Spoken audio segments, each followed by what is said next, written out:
large, jolly, fat man. And he's so precious and wholesome, and I love him. I love my dad, okay? Your father is Chewbacca? No, my dad is Santa Claus. My father is a very round, jolly man with a large white beard, and you're gonna try to tell me he's not? Nah. I refuse. She's got a point, you know.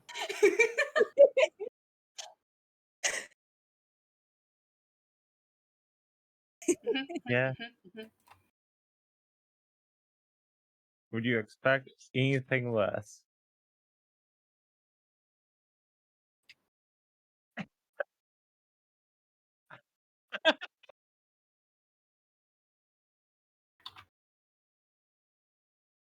Champ.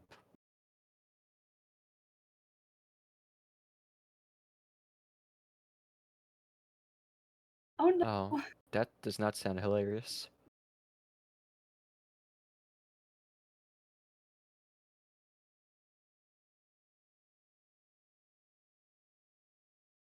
We don't judge kinks here.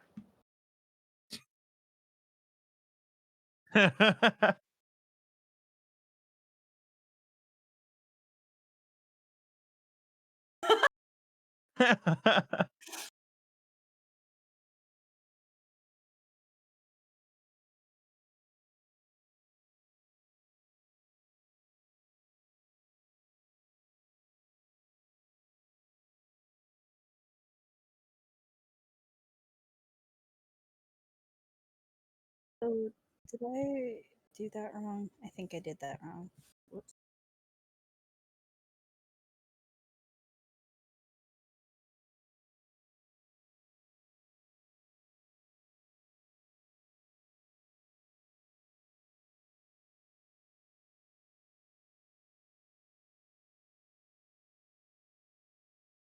Don't forget to tell people to like and subscribe and to ring the bell. You're right.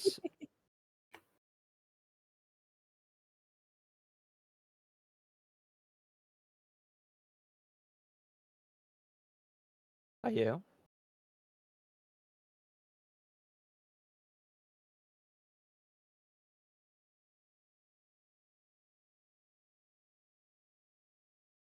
Is there an OBS update recently? I noticed my audio mixer seems different than usual. I hope it doesn't become a problem.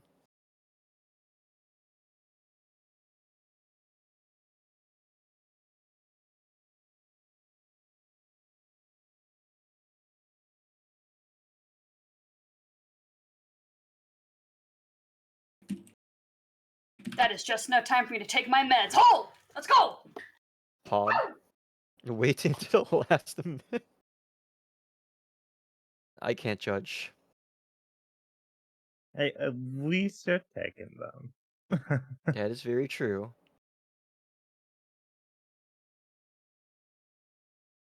Unlike me, who forgets so often. Imagine taking meds. Wow. Who's being? Someone out here is For being? real, for real. Someone's a That real couldn't human be being. me. Oh my god. Couldn't be me.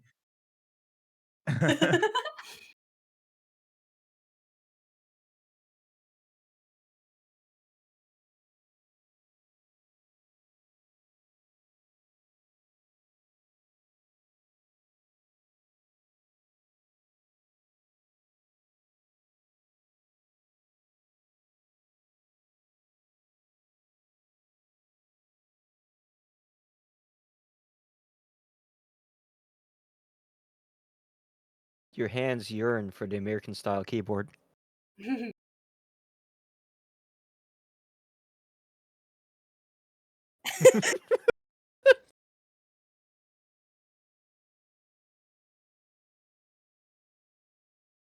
By the way, Cross, what is your Twitch channel? Because I found a cross guard, but I'm not sure it's the same person. Oh, sorry. It's cross-planar cleric. Okay. Let me update that then. Yeah, I did not make sorry. that connection until just now. I'm so slow. I'm so I'm sorry. so sorry, cross. I was like, ooh, a cross. How many crosses do I know? Like 5. That's a lie. You're the only one. Yeah, Cross actually, planar Cross-Guarded cleric. came first because I like 12th Night. But then people called me Cross for short, and then it became a thing. Is this you over here? I'm posting a Cthulhu.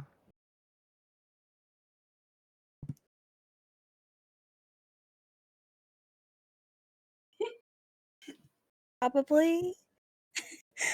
There's like a picture. The avatar is like, I don't, Yeah, that's me. Sorry, some I eldritch thing. haven't Okay. done much there at all, by which I mean almost nothing.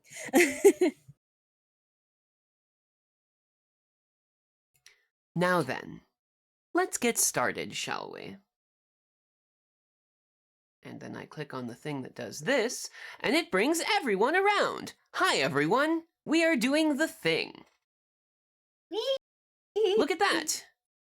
Hey, we're actually doing it. We're working.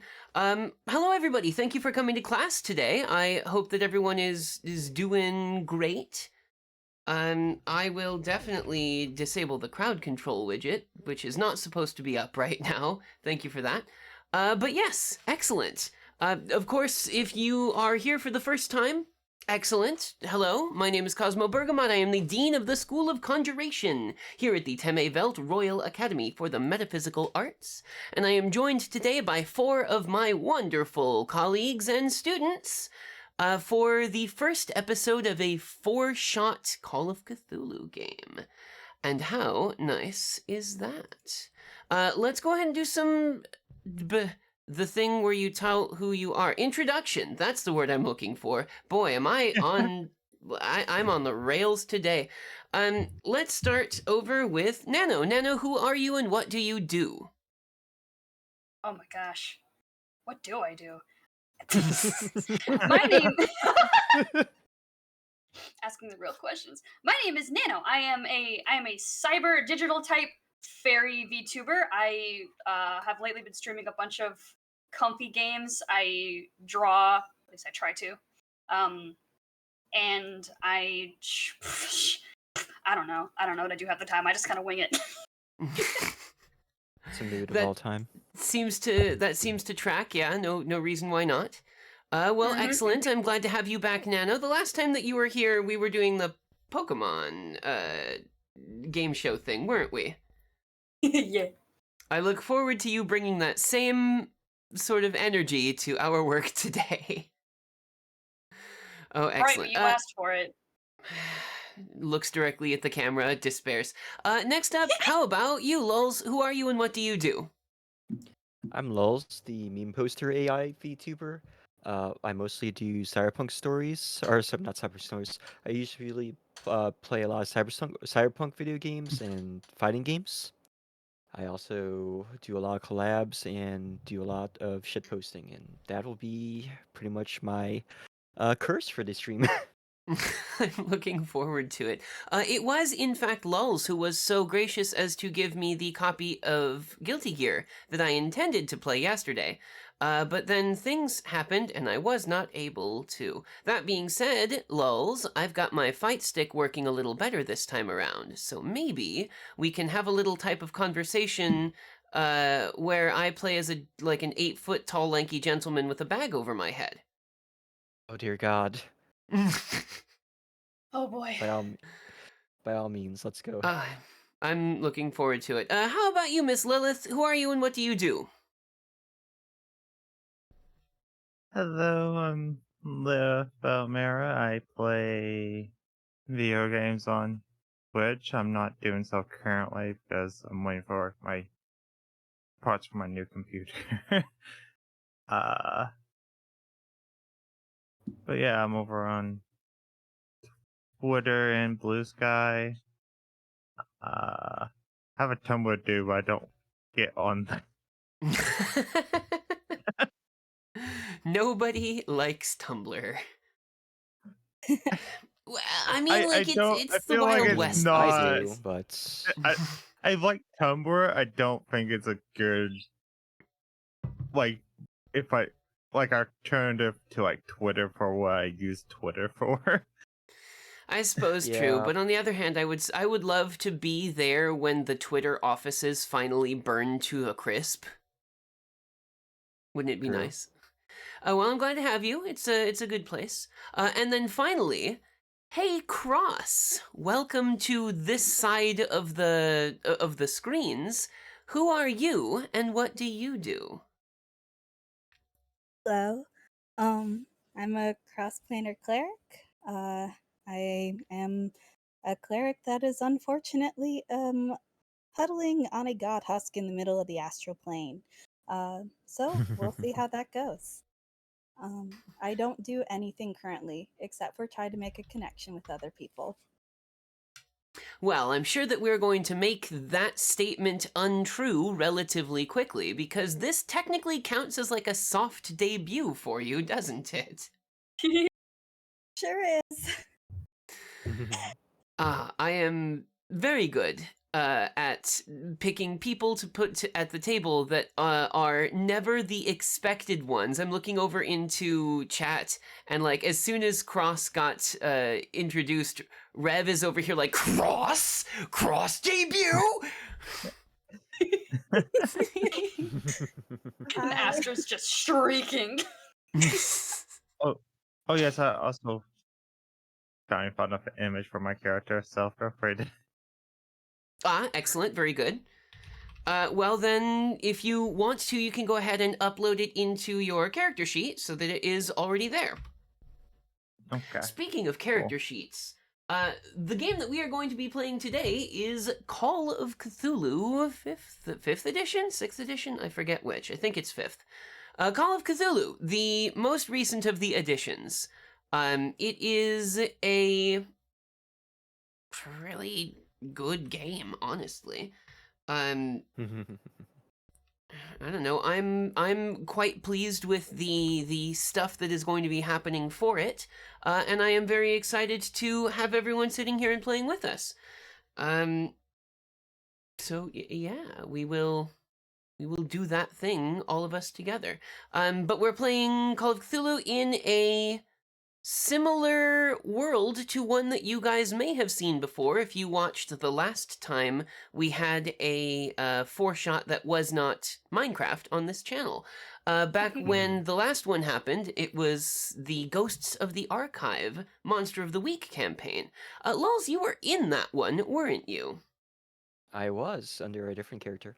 Our dear Jody Quick. And none of you met a horrible demise. How wild is that? In spite of other people's attempts, yes. Listen. I only exist as a medium by which the horrible demise can come to you. In other words, a person after my own heart. Oh, goodness.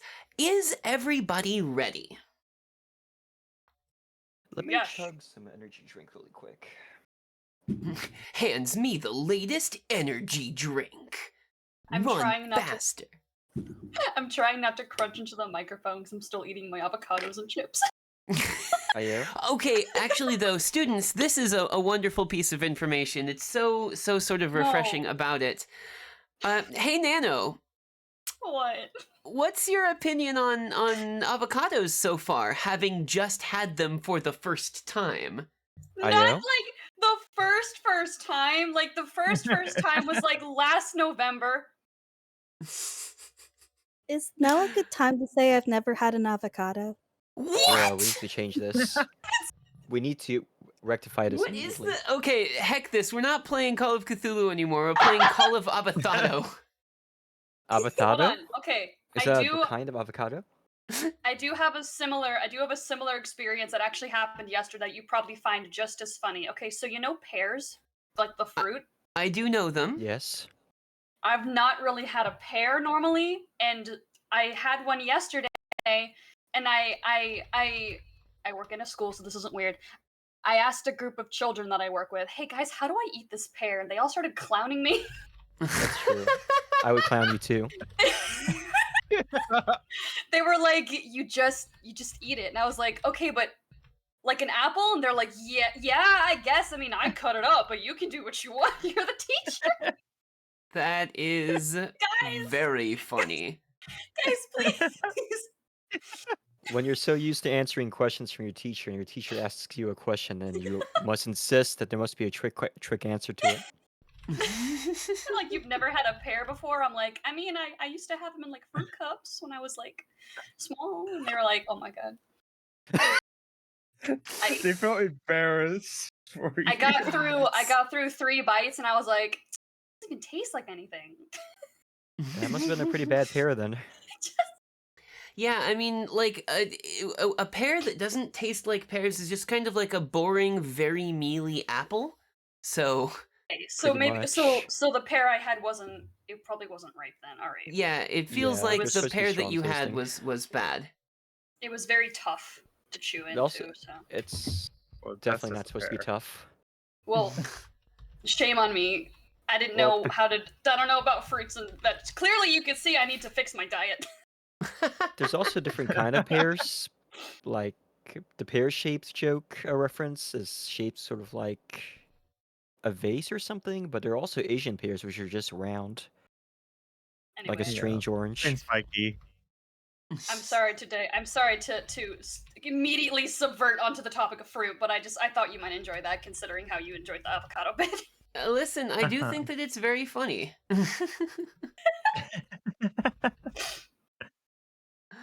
Oh, Anywho. very good. Well then, why don't we get ourselves started? I'm just gonna go ahead and do one of these. Oh, There we go. Ooh. ooh, Music. fancy. Now, when 5 in the afternoon comes in the Los Angeles suburb of Northshire, several things happen all at once. Students at the local community college shuffle out of their classes, finished for the day, and ready to hop into cars for the commute home, or head to local food spots, or even scoot over to the cinema for an evening showing of some movie or another. Workers hang up their aprons or badges or lanyards at various businesses. The newly opened Chuck E. Cheese braces for the inevitable impact of over-sugared children and over-alcoholed parents. The local hospital muddles through their change of shifts, exchanging notes on the patients and their conditions with the new nurses and orderlies. A plane may even land at the airport on the corner of town. Humans tend to be habitual creatures that follow unwritten patterns in their lives, and this is never more true than in Northshire.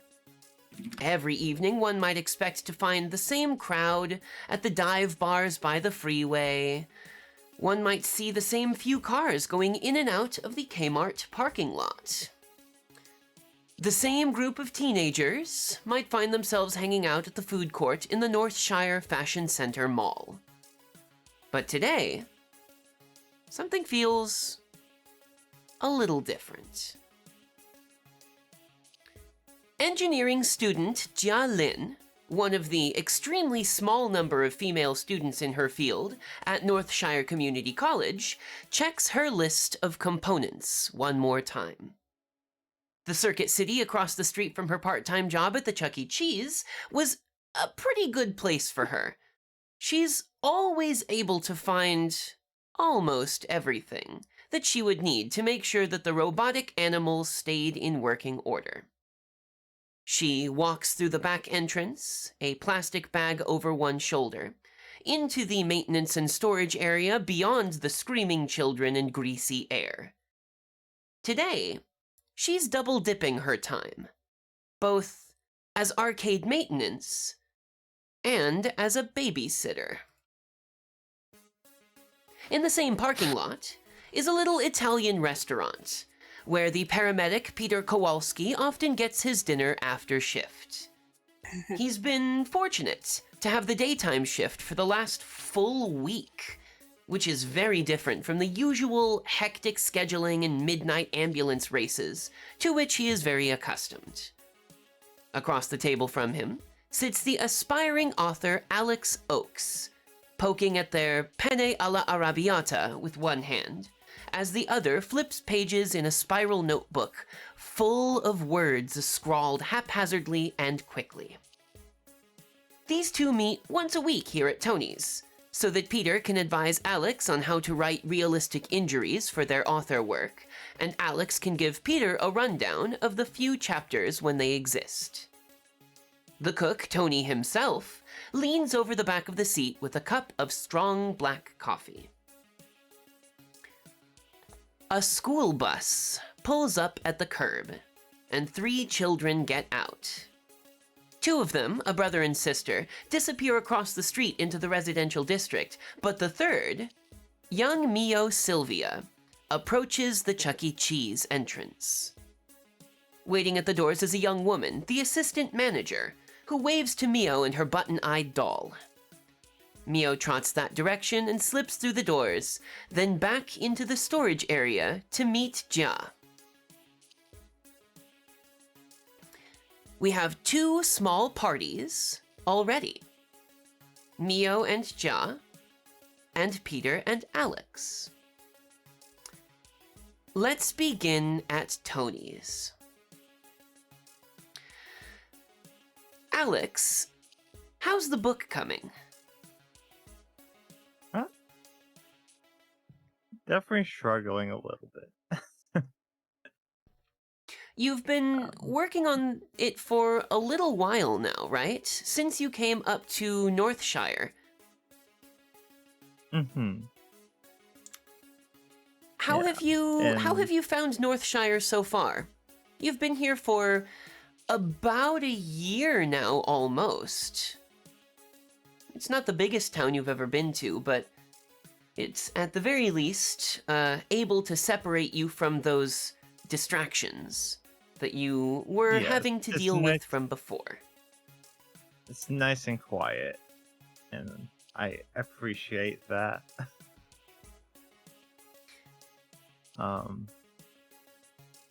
Yeah, definitely Excellent. just like s- definitely like stuck on a part, don't know how to write it out, and just trying to figure that out. Well, it's very lucky that you've got a friend like Peter. Peter, you met Alex when they came into the Northshire Regional Hospital one time. Alex had twisted their ankle and needed some help with it, and you happened to be there to help. How does it feel having a relatively regular schedule for a few days? That's new. It is incredibly strange. I almost don't know what to do with myself. It is kind of nice though. I'm still trying to get the sleep schedule on track. I don't think that's ever going to really change, but we'll see what works. Tony brews his coffee exceptionally strong. Not just for him. You have a cup as well. What's the situation like with your ex-wife right now, Peter?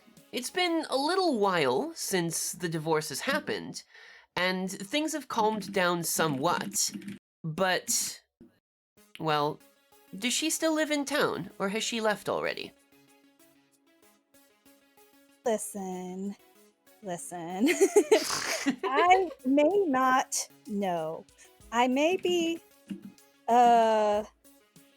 looks I may not be talking to her much at this point. She calls every week and I may or may not be there on the phone.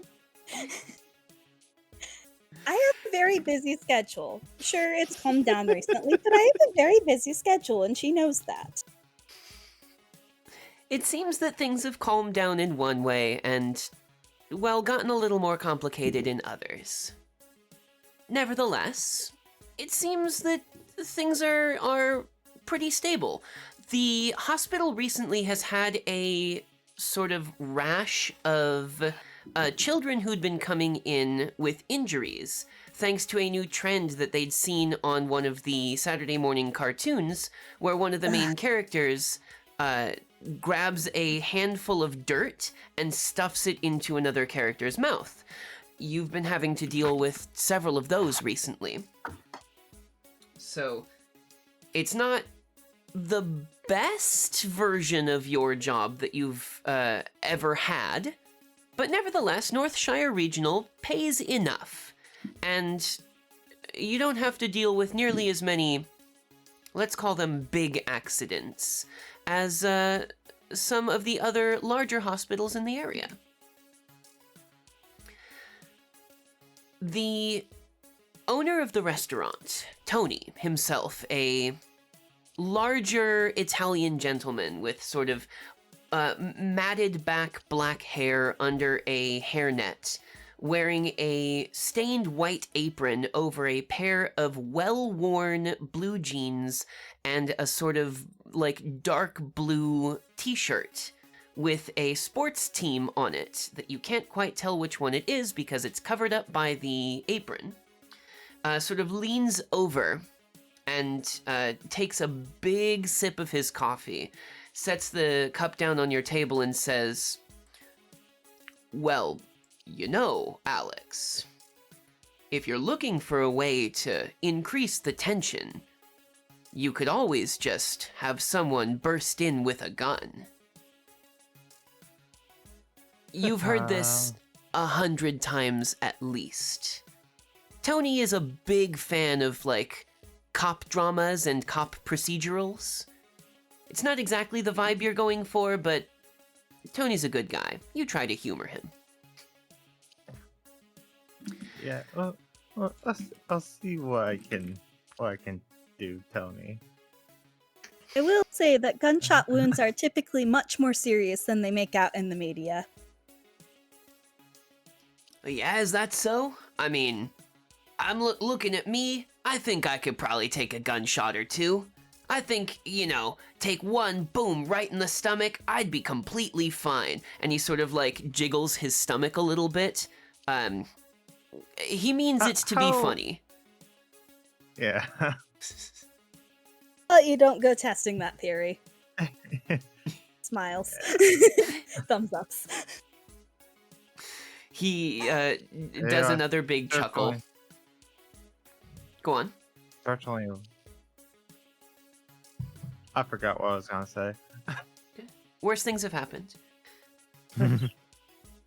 At about this time, the thrift store on the other end of the parking lot pulls up a sort of grate that normally comes down at about 5 o'clock, but the grate comes up now. It's about 20 minutes after 5 or so, and this place is usually closed. But you see a middle-aged looking gentleman wearing one of the like dark green collared shirts that is the uniform for this place. The thrift store is actually owned by the St. Dionysius Catholic Church, south in the city. But this was the only place that they could find that would have the space for a thrift shop. And you see him open the front door, walk out, and then just kind of like look around, almost suspiciously. He rumbles around in his pockets for a moment and pulls out a small object. Looks at it for just a second. It's a little too far away for you to tell what it is. Puts it back in his pocket and then begins to walk back into the store. He pushes the glass door open, and as he's stepping inside, we switch over to Jia and Mio. Jia, you were lucky when you were offered this job so quickly. The proprietor of the place is a colorful gentleman. This Chuck E. Cheese just opened up last month. And, I mean, there's a lot of mechanical things inside. There's those strangely off-putting, like, mouse and bear and cat and cow things that play their weird, like, jug band country bluegrass songs for the children. You're not sure whether they actually like them or not. There's skee-ball machines, there's a whack-a-mole machine or two, plenty of arcade-type objects. And the one that catches your attention the most often is the pinball machine that is there. It's a sort of like space-themed machine. It's called Mercury, Mars, and Me. You think that it is a branded machine from a movie, like a sci-fi movie that no one's ever seen before. But the owner of the place, one Harold Bopp, who insists that people call him Mr. Chuckles, seems to like that machine quite a lot, and it does break quite often. You got this job one day when you saw the help wanted sign outside, and, well, somebody's, like, you have to pay rent and tuition somehow. When you came inside, you saw him sitting under the machine with a bunch of parts everywhere. And it was a quick fix for you. He hired you on the spot. On the opposite side, Mio. It is often the case that you are left with Jia as a babysitter.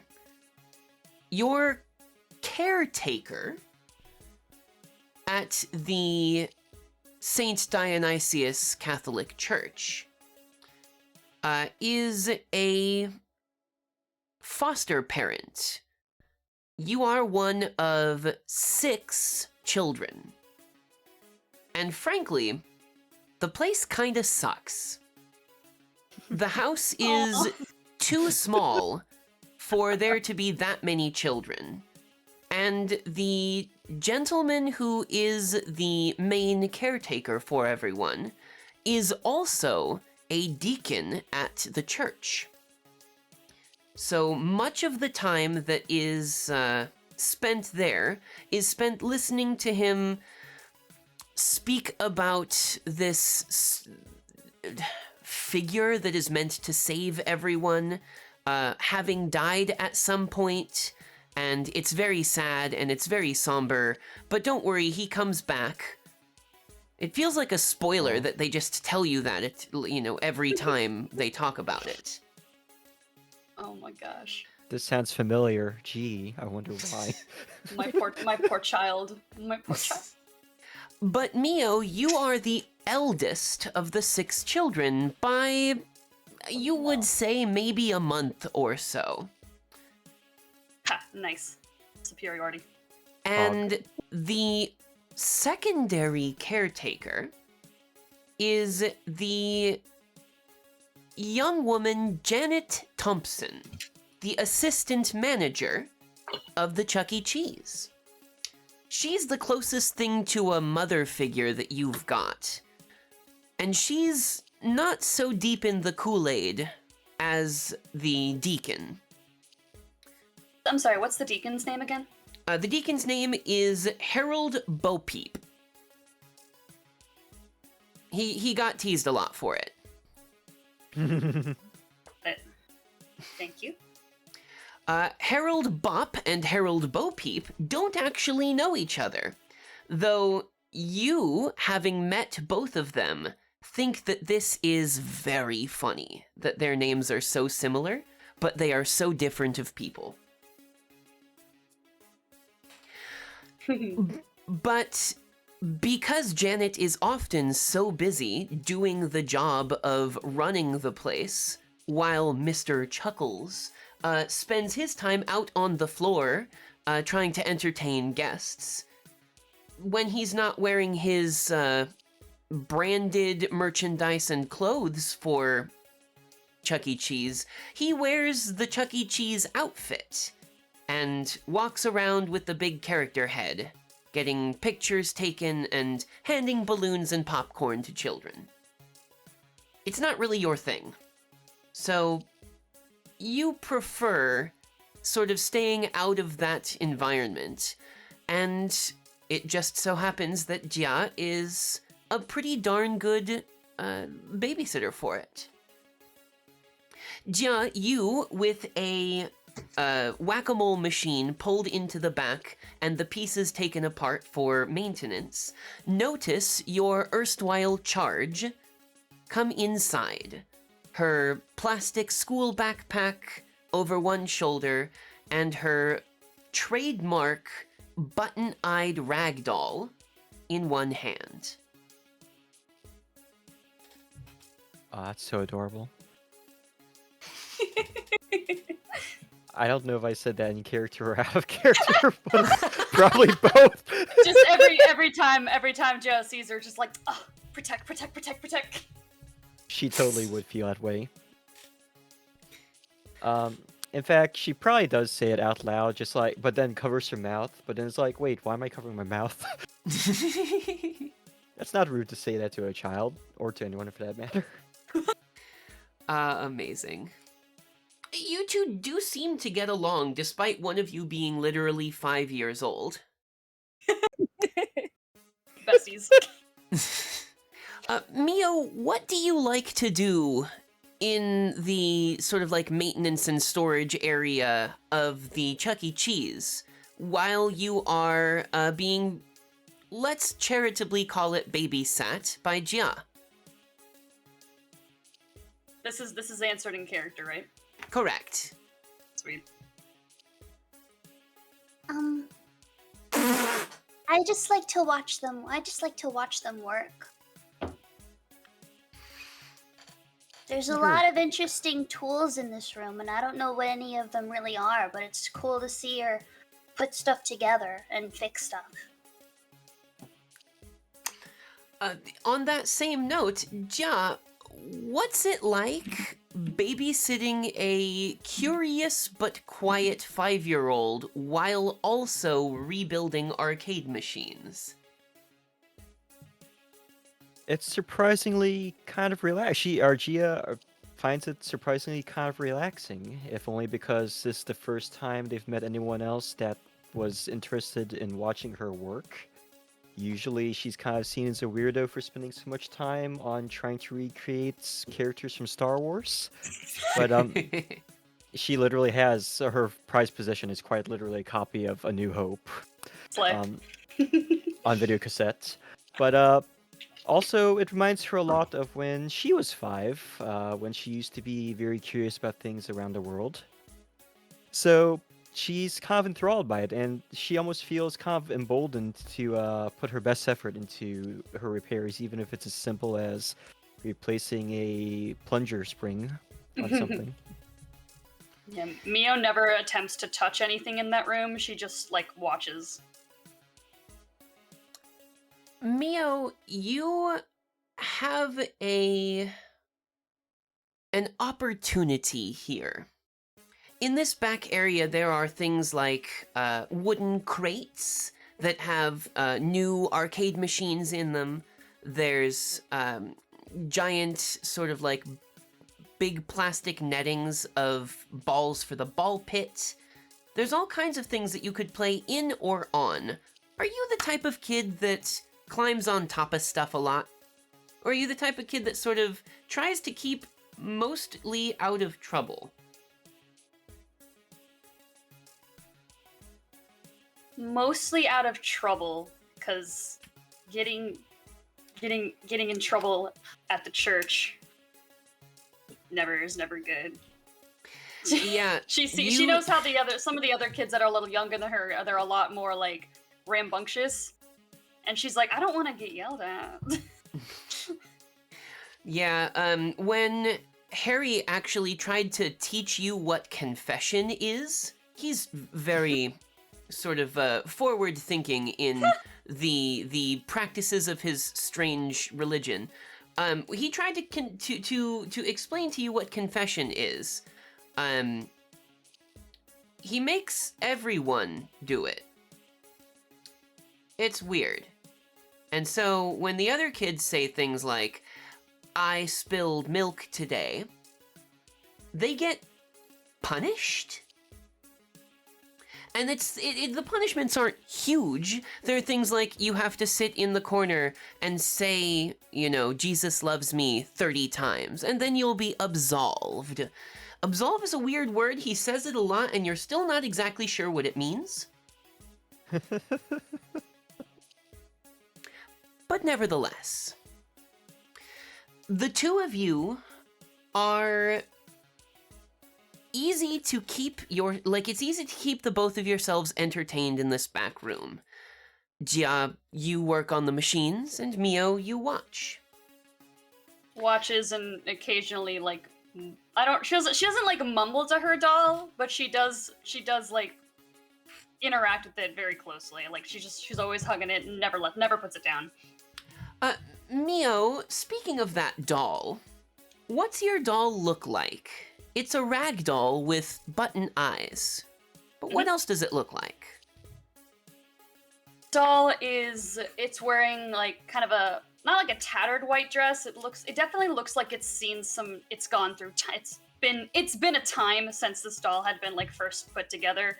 The white frilly dress has maybe a few loose strings here and there. The buttons are a bright blue, almost like they were sewn on recently. Like they're really clean despite the tatteredness of the rest of the doll.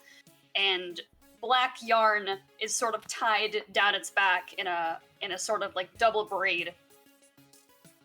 Excellent.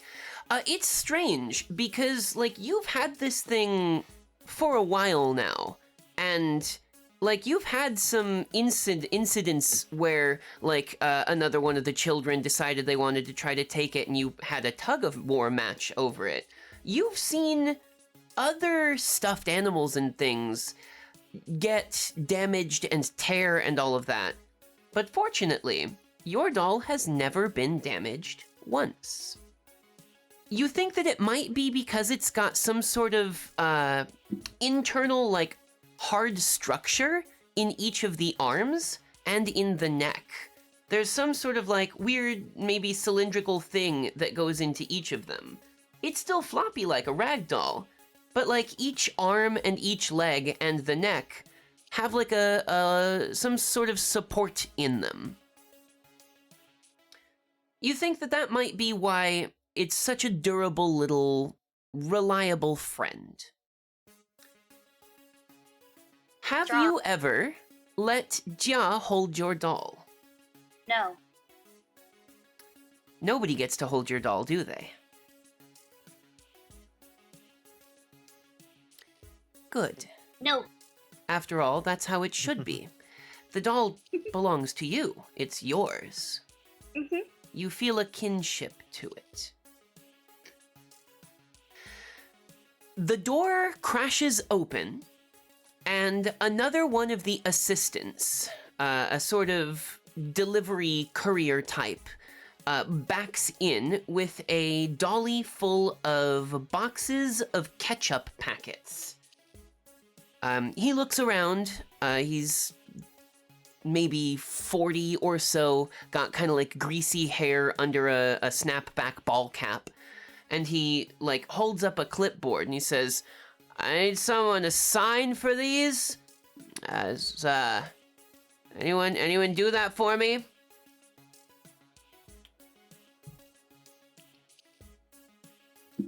Gia kind of looks up in surprise at the crashing noise, but relaxes when she sees it's just an assistant that needs something signed. So she, kind of half annoyed, gets up from her work and goes over to the person.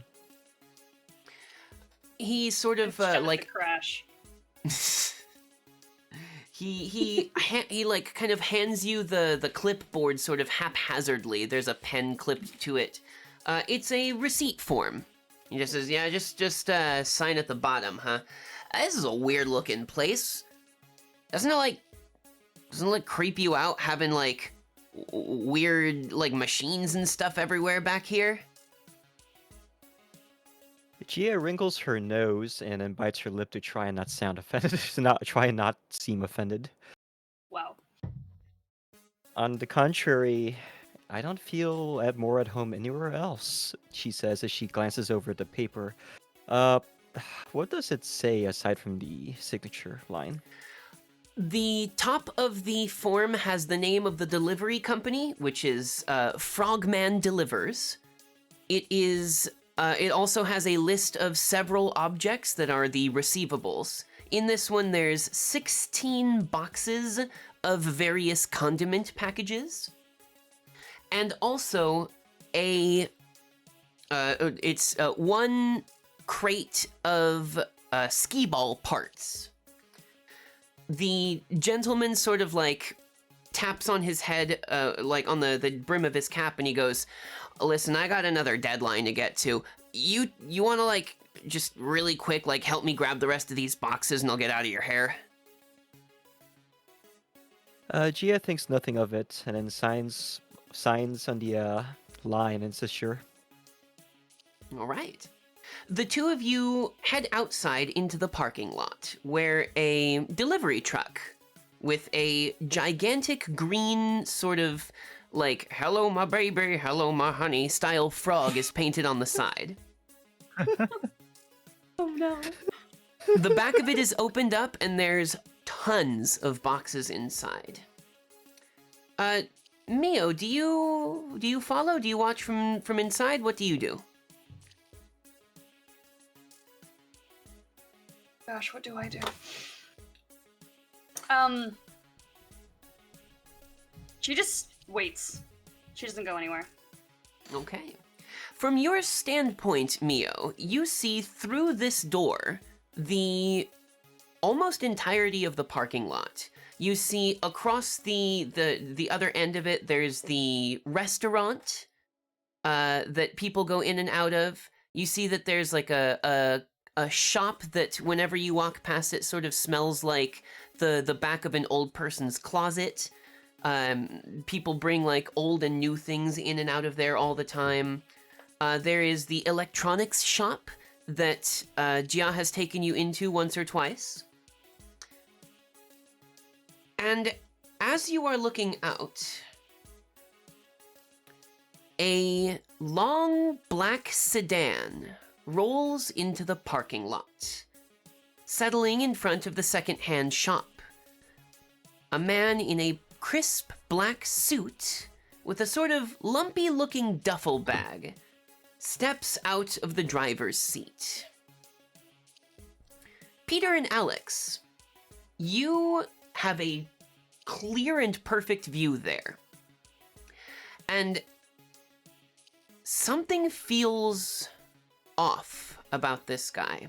Peter, the first thing that you notice is that he, when he stands up, has a limp. You think that there's some injury there that had ought best be treated at some point. And Alex, this sort of dark gentleman in a crisp black suit with a bag, feels a little bit like one of the characters that you were like struggling to make work in one of the scenes that you were working in. And it catches both of your attention. But it catches Tony's attention even more. Tony looks through the glass windows and he says, "Hey, you two just stay here a sec, yeah?" And he takes off his apron, lays it on the counter, and then walks to the front door and locks it from the inside and starts to pull down the shutters. Don't like that. Oh my. I don't like how the music stopped. The music knows.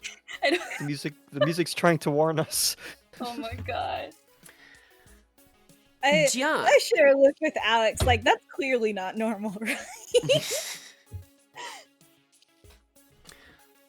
You see Tony starts to like pull down the rolling shutters that like cover up the windows and stuff, and you hear him kind of like muttering a little bit to himself. I'd like both of you to make a listen check for me, please. Okay. PogChamp. I am in verbose. I'm going First actual check of the game. Let's go. Whoop whoop. Listen Where did check, right? that appear? Yes. Where- Peter is a I'm no-go. All right, I think. did Ja I also- work?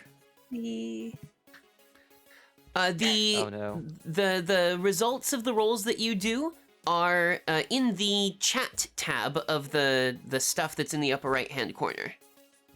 Hmm? So, Cross, 73 against your 55 is a failure, and Ja, I called for the wrong person, didn't I? I needed Peter and Alex to do it for me, please. So, Alex, if you'd be so kind.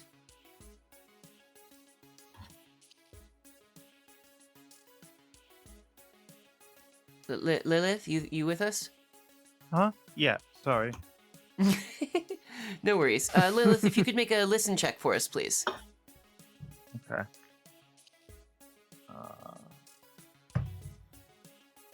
Yeah, I'm trying to find it. Sorry. It is in your Oh, it's skills. up So close. Oh. The we're just only not thing, gonna hear. well, the only thing that either of you actually hear is him say the phrase "the family." No, this is the mob. Or at least that's what's gonna pop into a person's head first before anything else. Now, Ja, you out in the parking lot see this this black sedan pull up, and you can tell immediately that this is a high-end car. It's a car that is associated with money. And when Oh. you see the person step out, something about them makes you uneasy. You're not quite sure what. No, dear. Mio, this person Oh, God. this person is wearing a pair of black sunglasses, but you swear that they make eye contact with you through that door. Oh, no. Danger, danger. Oh no, oh no, oh no. He Does reaches Gia see into this? his Ja, you are definite. Is it Ja or Yia? I pronounce it Gia, but I'll accept Gia, Ja okay. also. Excellent. So Gia then.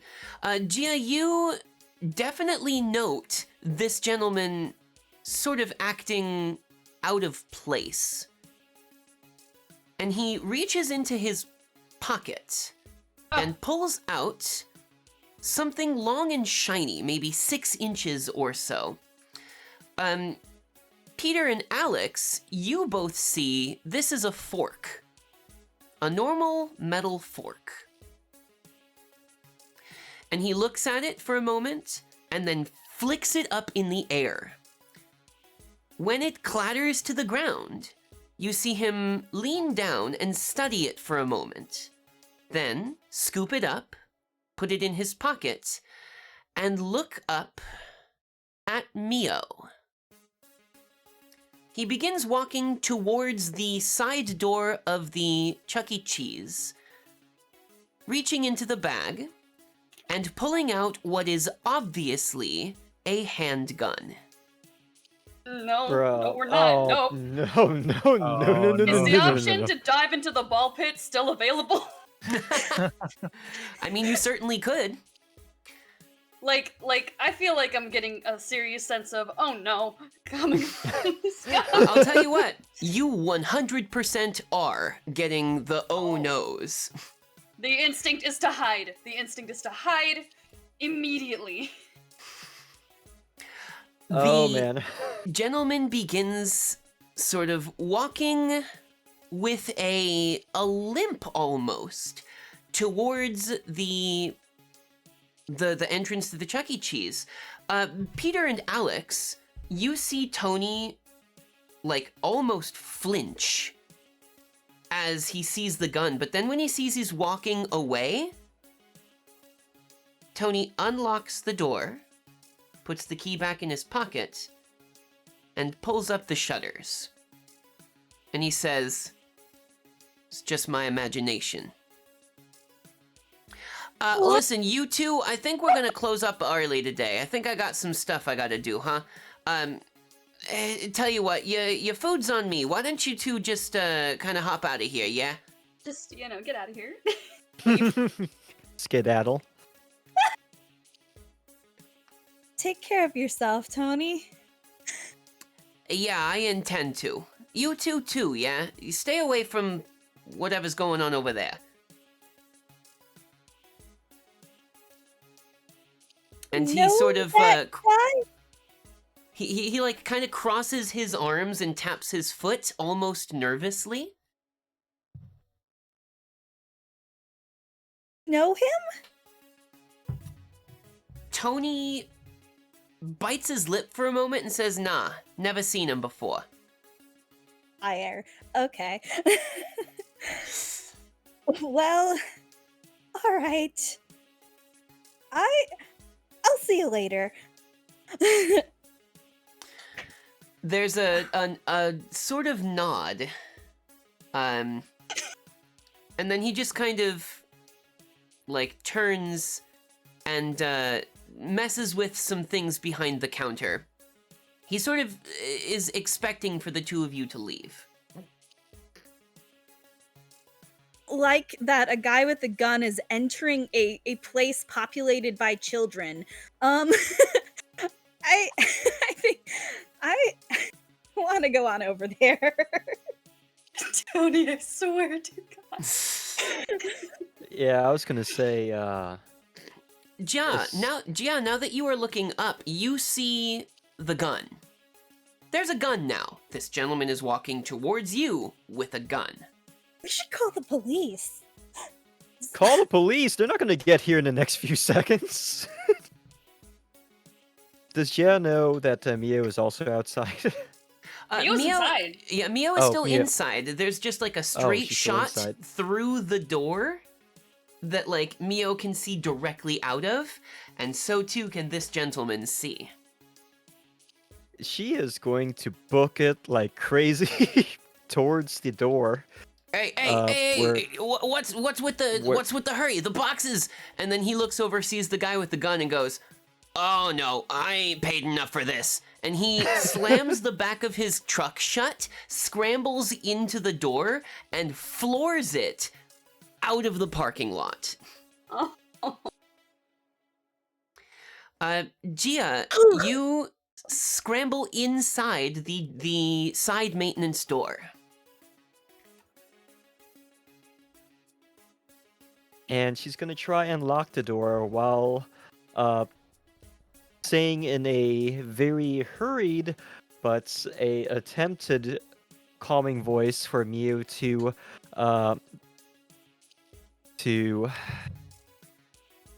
actually there is no way for me to say this in a way that's not kind of partly freaked out. It's not kind Mio of concerned. has like already been trying to find a hiding spot, like since the instant she saw the gun. Even not before Okay. that. So Gia's probably going to like yell to Mew to hide, but then probably knows that she's already doing that, so she's gonna try and lock the door or barricade the door. Mm-hmm.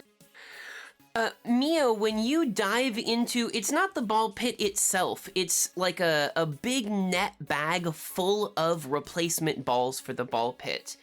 Nice. You slide into the like big collection of them and go all the way down to the bottom of it, where the box that it's sitting in, you put your back up against the end of it. It is about a half-inch thick of cold metal. You think it might be some kind of protection granted to you by someone in the classroom. But yeah, then There's what in Gia, my bag? Well, there's a sort of big metal sheet between you and the door now.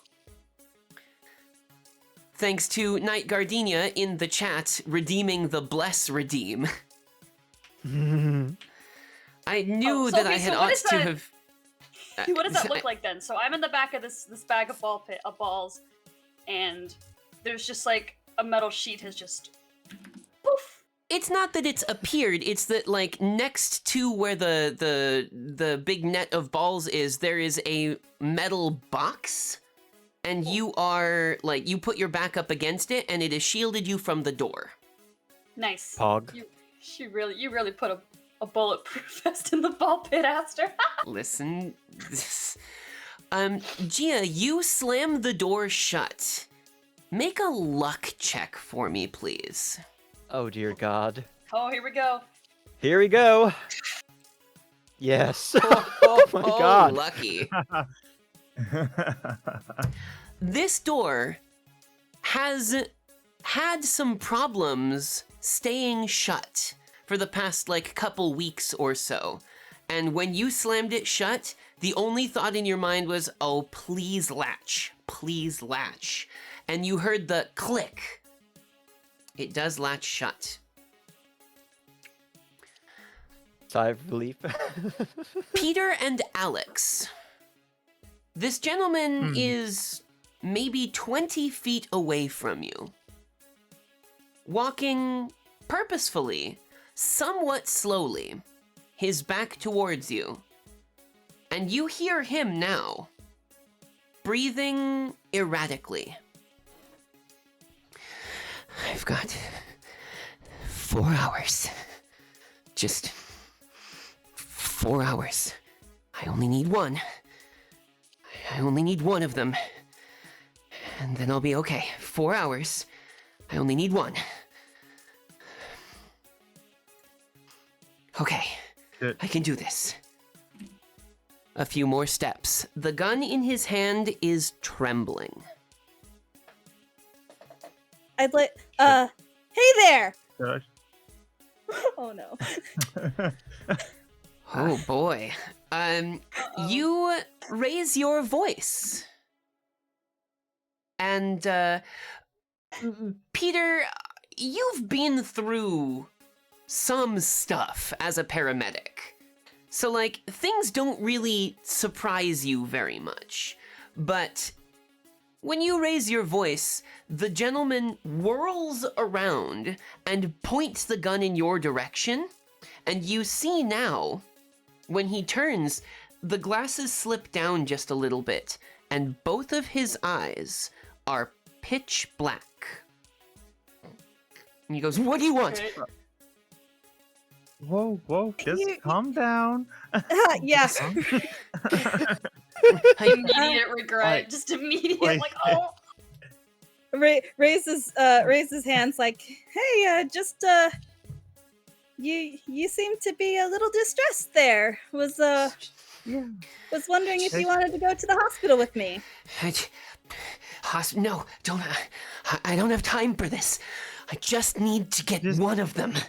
Just one, and then it'll wear off. What you need right now is to take a deep breath and let Peter here take you to the hospital. So, and obviously put the gun down. That would be appreciated. So I don't have time. I only have 4 hours left. I have to get one of these, and I have to get him back. And if I don't, well, it won't matter what I'm doing. I'd like for the both of you to make a persuade check for me. This is going to be a hard roll. Get that good persuade. yeah. Wow. Oh yeah. Extreme success. Yeah, if that's not the luck that we're looking for here, huh? Go, Alex! There is a moment of hesitation, and he lowers the gun. He's still holding it, his fingers on the trigger. Absolutely garbage trigger discipline. But he's shaking, and he goes, You don't understand. If I can't get one of these stupid objects and get it back to him in the next 4 hours, I'm going to die. Okay. With my persuade, could I possibly like slowly walk up to him? Yeah, I think that's fair. I think you should definitely be able to move forward. Okay. Okay, what objects are you looking for? Maybe we can help. Just any of them, anything. Just as long as it counts. And then he reaches down into his pocket really quickly and pulls this fork that you saw him with back out. And when he holds it up, you see that one of the tines is bent at a strangely oblique angle and is pointing back towards the Chuck E. Cheese. He says, if it points at this thing, if it points, then it counts. That's all I know. And you see a black, sort of tar-like tear begin to roll down one cheek. Oh dear. Okay. Aw. Am I getting close to him? You're about, let's say, 2 big steps away from him now. Okay. I want to like slowly like come up to him, like put on my hand on his shoulder, like in a reassuring way. It's like, it's okay. That we just breathe. We can figure this out. And as I'm like talking, Josh try to like take this gun out of his hand. That's gonna be more difficult. A persuasion might have gotten him to not shoot you, but to take the gun is gonna be something significantly more physical. This might be a brawl check. Oh. You reach for the gun, What about- he sees what you're doing and brings it back up as if to try to point it at you again. You I have, was trying to be sneaky about it, but I mean, it's in his hand, so might be difficult for that. Go ahead and make a brawl check for me. okay. Is that regular brawl? Regular old brawl. Okay. Show me what you fumble. Oh boy. A Oh. 99 is a Oh, crit no. failure. Oh, Oh my Oh, god. Now, Oh no. Alex, do you want to push your luck with this roll? Please Um, do. Sure. what could possibly go wrong, right? I always All right, fumbled. Alex. It can't get any worse, right? All right, Alex. Show us what you've got Oh, then.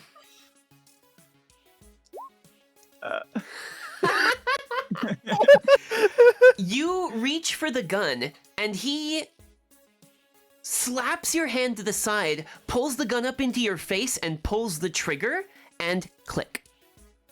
Nothing happens. It seems the gun has mysteriously malfunctioned, thanks to another Bless Redeem. Lose my but- mind. It doesn't work. He looks at the gun and then brings it back and slams it into the side of your head instead. You take 1d3 points of damage. Let's see how much that is. 3 full points. Oh. Clunk! The butt of a pistol thunk onto the side of your head, and your temple screams. Your vision kind of goes white for just a moment. It's not the best thing that's happened to you today. Smash Okay. cut to Mio and Gia. Gia, the door locked. And you peek through the tiny window on the door to see now that there are 2 people who are trying to stop this person, and one of them just got clocked in the head with the butt of a pistol.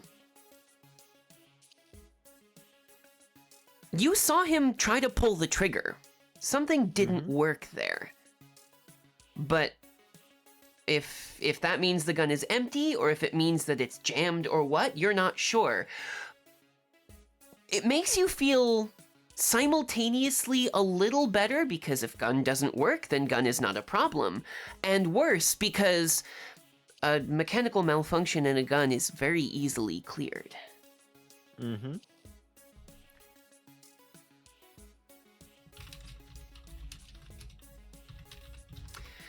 But you do see that outside. You look back and you see Mio has dove. Now, Mio, you are in the ball pit. And you are clutching your doll in front of you. And you feel the structure inside of the doll. Just like... She's got her face buried into the back of its head, just like... Oh, for sure. Yeah. And there is the familiar scent of your doll that just kind of fills your senses.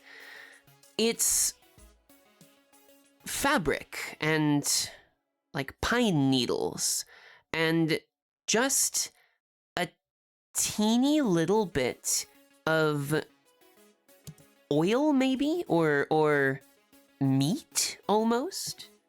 Like, maybe it got, like, a teeny corner of it dipped in gravy at some point.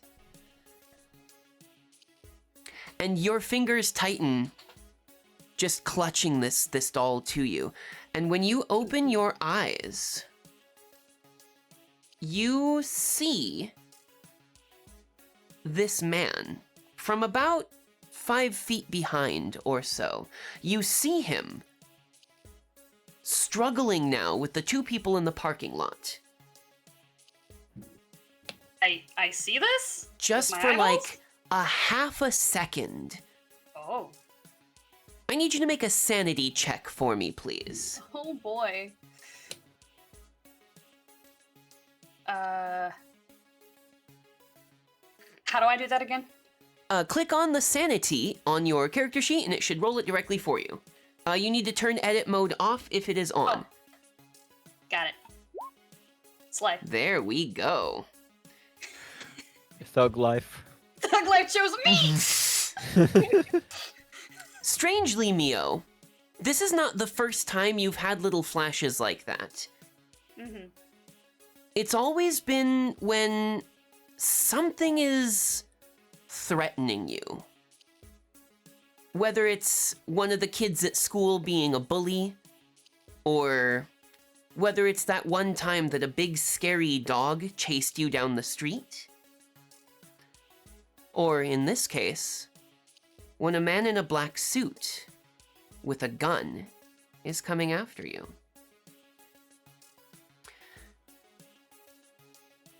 And it's strange.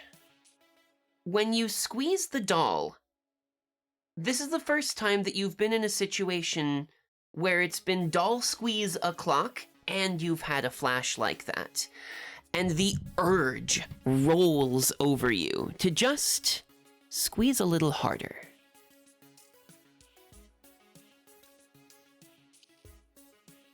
What would you like to do, Mio? I mean, I'm 5. I'm gonna squeeze. Mio, I'm tell me, scared, man. are you squeezing the right arm, the left arm, the right leg, the left leg, or the neck?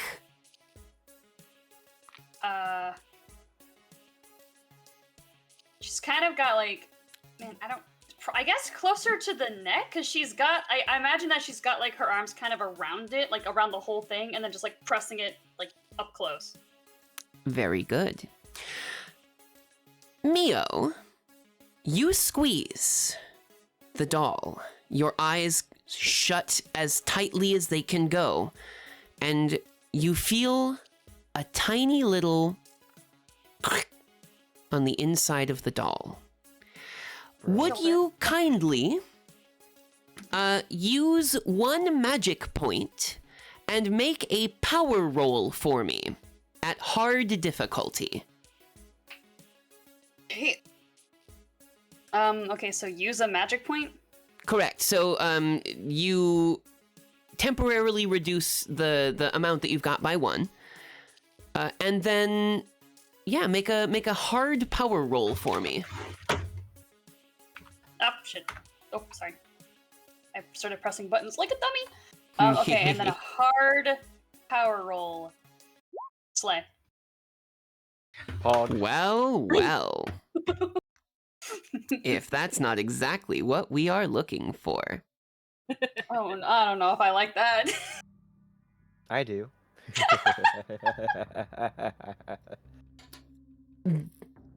Alex? She just squeezes it and is just like, Me Millie will protect me. Alex and God, I Peter. hope so. Outside, well, Alex, you just got bonked in the head with the butt of a gun, and you stumble and onto the ground. Peter, you just saw head trauma, but you also see the man in black start to fiddle with the gun. He pulls the slide back, and a stuck round falls out. The slide slams forward, and he looks at it, meets eyes with you, and points the gun at you. And he says, "There's no time. Either I get this, or I die. And I don't want to die today." And he pulls the trigger. He's going to make a firearms check, and I would like for you, Peter, to make a dodge check for me, please. Bad at that. I rolled so bad for that. There it is. So I'm gonna roll some stuff on my side.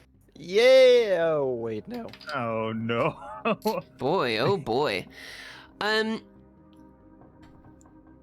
He is trembling when he does so. But the one hand comes up and he pulls the trigger. And the aim isn't great, but somehow, thanks to a blessing from the audience, he was able to unjam the gun. And a round exits the gun at high speed.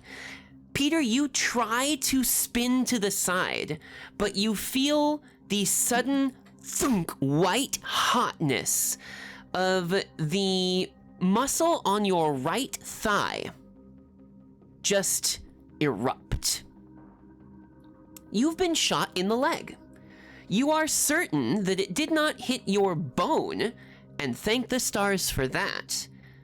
But you definitely did just get shot. We're gonna do, thanks to the aim being somewhat poor, you take 3 points of damage. Okay, great. Love that. Yay. yippee! As soon as you look up, like your hand shoots down to the leg and you fall down onto your butt, and you look up and you see him, like, look over now at Alex and turn the gun that way, and then all of a sudden, his neck suddenly twists at such an acute angle that his chin breaks his own collarbone, Oh. and you hear a sudden gurgle. Oh my god. The gun falls from his fingers and clatters to the ground, and his body stands stock still for a moment and then falls over. Thump. And then a second later, his head splits open from the top. Oh no. Out comes just viscera. Almost like a Christmas popper. Oh my god. Oh no. Nice visual. Gia, you just watched all that happen through this window. Shh.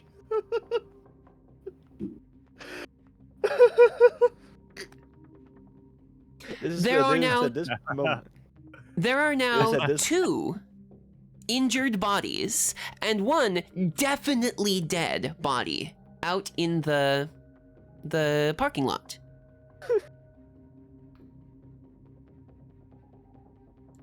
What would you like to do? Oh boy. It was at this moment that I realized I had made my character way too sane compared to her other variants, because any other GA would have seen this and vomited immediately. You know, actually, you're talking about sanity. You did just watch some pretty horrible stuff.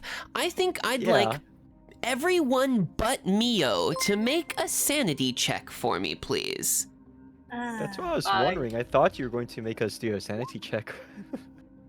Oof. Oh boy. Oof. All right. Gia's sanity goes down. Alex somehow manages to stay okay. Even though I'm Peter's- the one right next to him and I have the visceral. Oh, yeah, no, like, it has definitely kind of, like, all over your leg. Not a great feeling, but you kind of, like, blacked out for a second there. But Gia and Peter, you both lose, let's see, roll 1d3, 1 sanity. Oh, okay. Do I reduce the left one or the right one? The left one, please. Gia, whatever just happened out there, something in your brain just goes, you gotta help, and you wrench the door open. Peter, you look down at the wound in your leg, and you start to hyperventilate. You've dealt with other people's injuries plenty, but you've never been shot yourself. It's new. And Not a fan. you are becoming dizzy. In your mind, the analytical portion says this is either hyperventilation or blood loss. One of the two.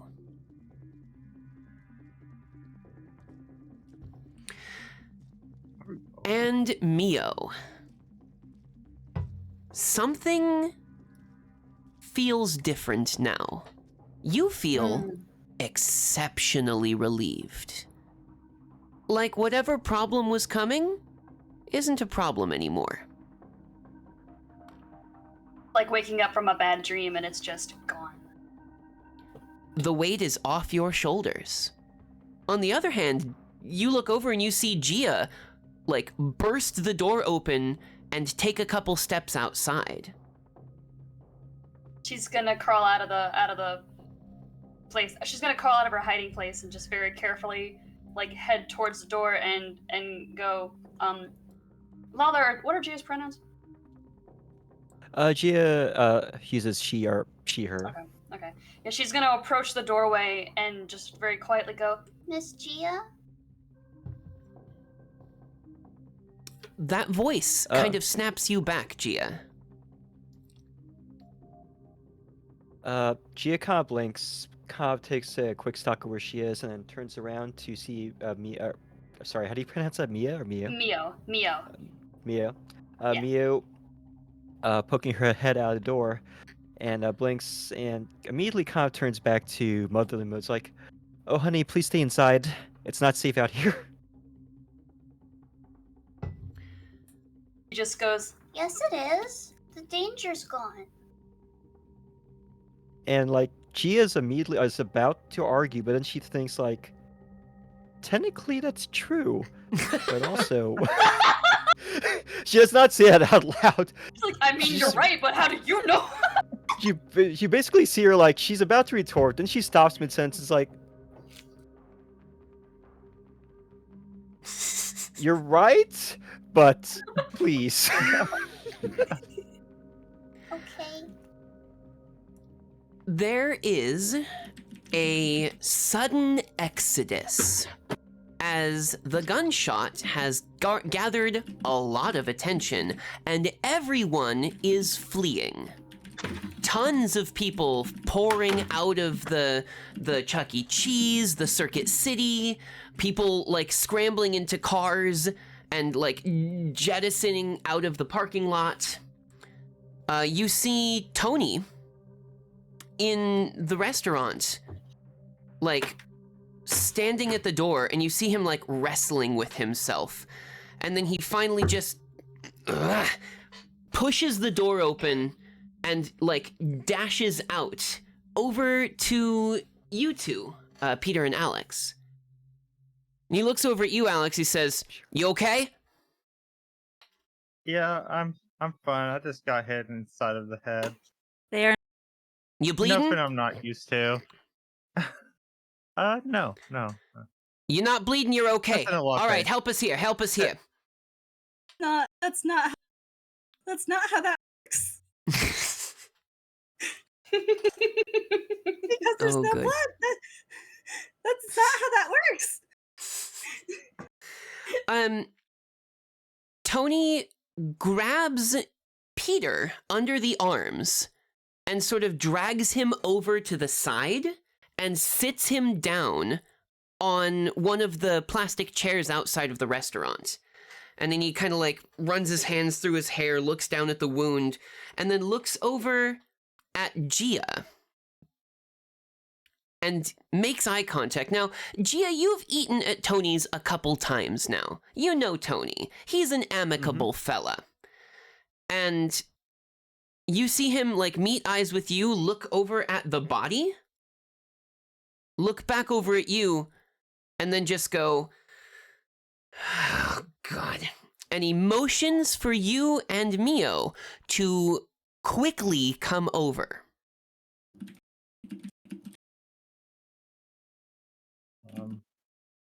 What should I do with this gun? He says, the gun Just leave it you there? can leave, but grab that bag of his. Bag. I looked at Remember, the he had bag. a sort of lumpy looking duffel bag.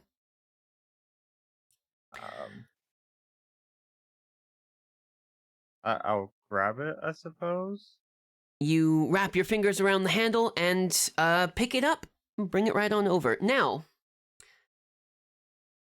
Mio and Gia, what are you two doing?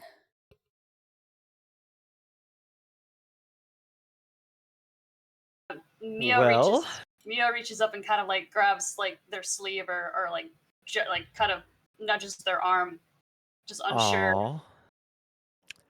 So Gia is gonna tightly but confidently grip Mio's arm as they or hand, Mhm. whichever is touching him, as they Oh. head over to Tony.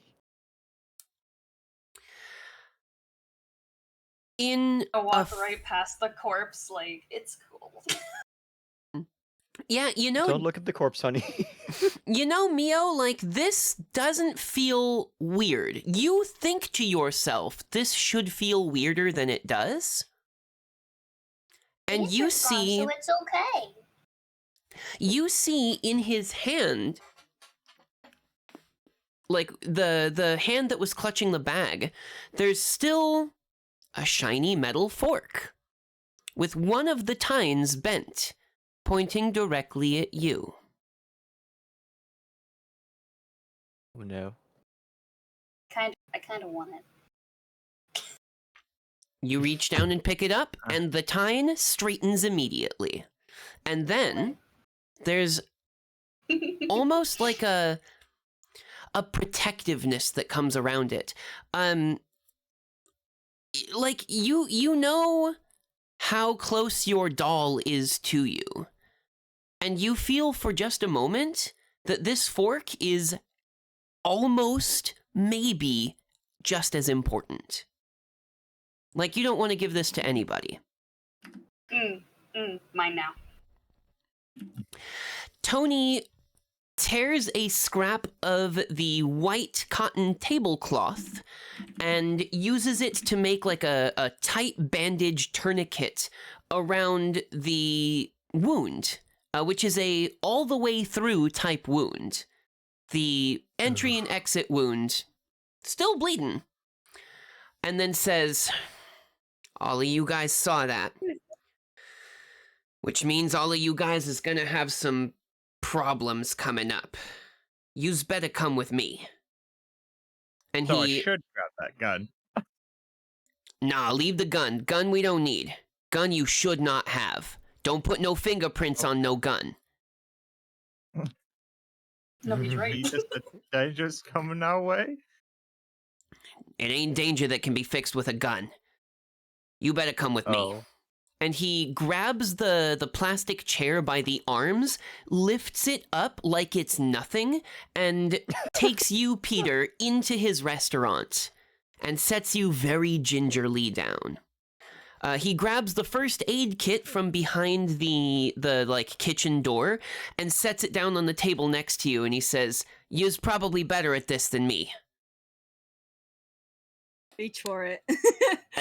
As soon as You right. everyone is inside, Tony slams the door shut, locks it, and pulls down all the shutters. Are we getting pizza? You know what, kid? I think I got some pizza. I think I got some pizza still for you, but hang on a sec. Hey, Peter, would you kindly make a first aid check for me, please? Sure thing. Where? Alphabetical. Okay. I swear to Boy, oh Can boy. I pushed Can my I luck. assist? I pushed my luck. Can I assist the- with the first aid? You would have had to have said so before the roll happened. Oh, But- rip. I'll keep that in mind then. Peter, you fumble with the first aid kit for a moment, and when you get it open, you look down, and you see you've lost a considerable amount of blood, and you reach down for like one of the gauze bandages and just tip the whole thing over, scattering it across the floor. Oh. Tony kind of like looks and then says, "Anyone else know what they're doing here?" Hospital, it's right there. Can we please just go to the hospital? He's got a head trauma, or they've got head trauma. Listen, you want to go to the hospital, feel free to do so, but there's some stuff you gotta know first. And he reaches into his pocket, the pocket of his apron, and he pulls out a pen. Like a clicky pen. And he sets it down on the table next to him. And that, I think, is where we will take our first break. It's about time for us to take a little break to get some food, get some drinks, go to the bathroom, hyperventilate and get rid of the trauma that just happened. Chug energy drinks. This is a 5-minute break for everyone, so I'm going to hit that timer. We will all be back in 5 minutes to see what happens next. Sound good for everybody? Pog champ. Sounds good. All right, then. Here we go.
Now then, let's get back to it, shall we?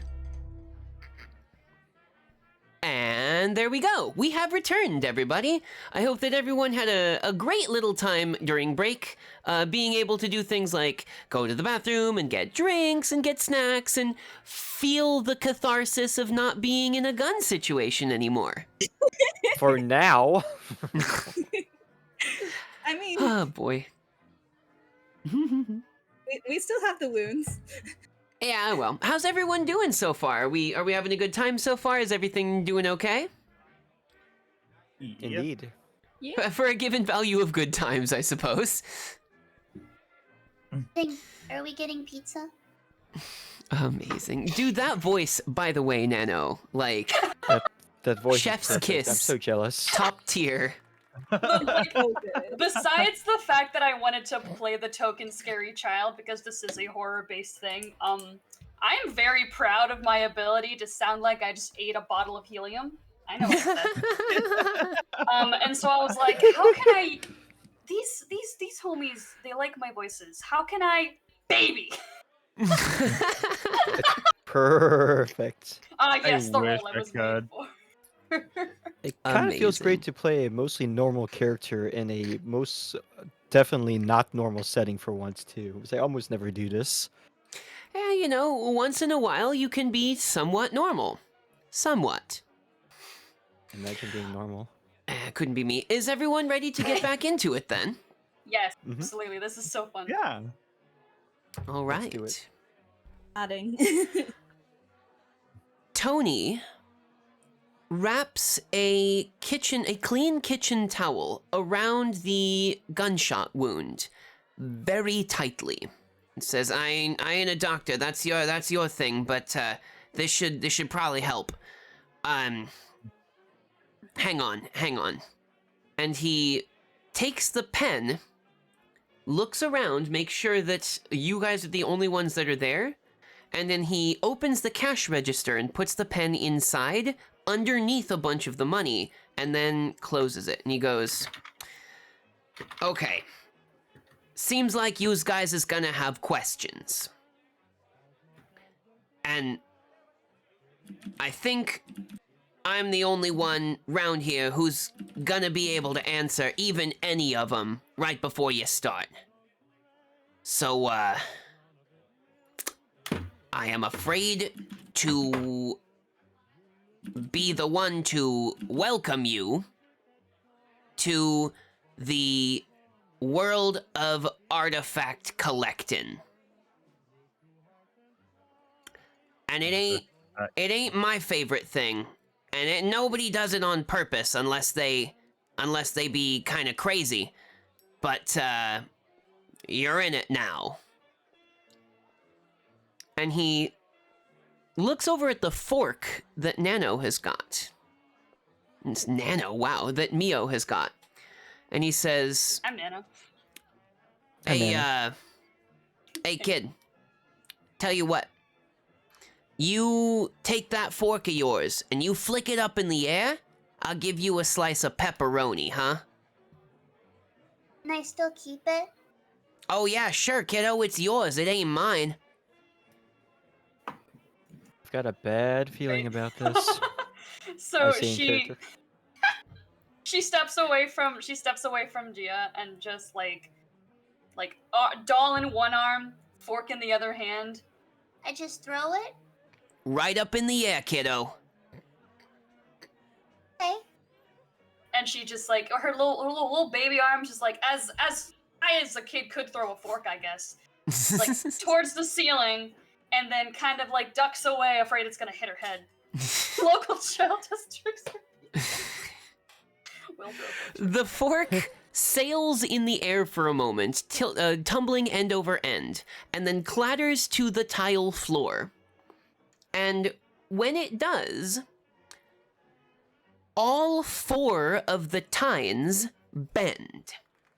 One tine points directly towards the cash register, and 3 of them point towards the duffel bag that Alex has. And Tony goes, yes, what I was expecting. That ain't great, but all right. And as he begins to talk, he retreats back into the kitchen for a moment, and you hear the shroof of a pizza cutter being run across a pizza. Excellent. He comes back out with a full pepperoni pizza that is only a few minutes old, and sets it down on the table where everyone is. And then he takes the pen out of the cash register and moves it, like, around. And everyone watching, you can see that the tine that was pointing at the cash register moves to follow the pen.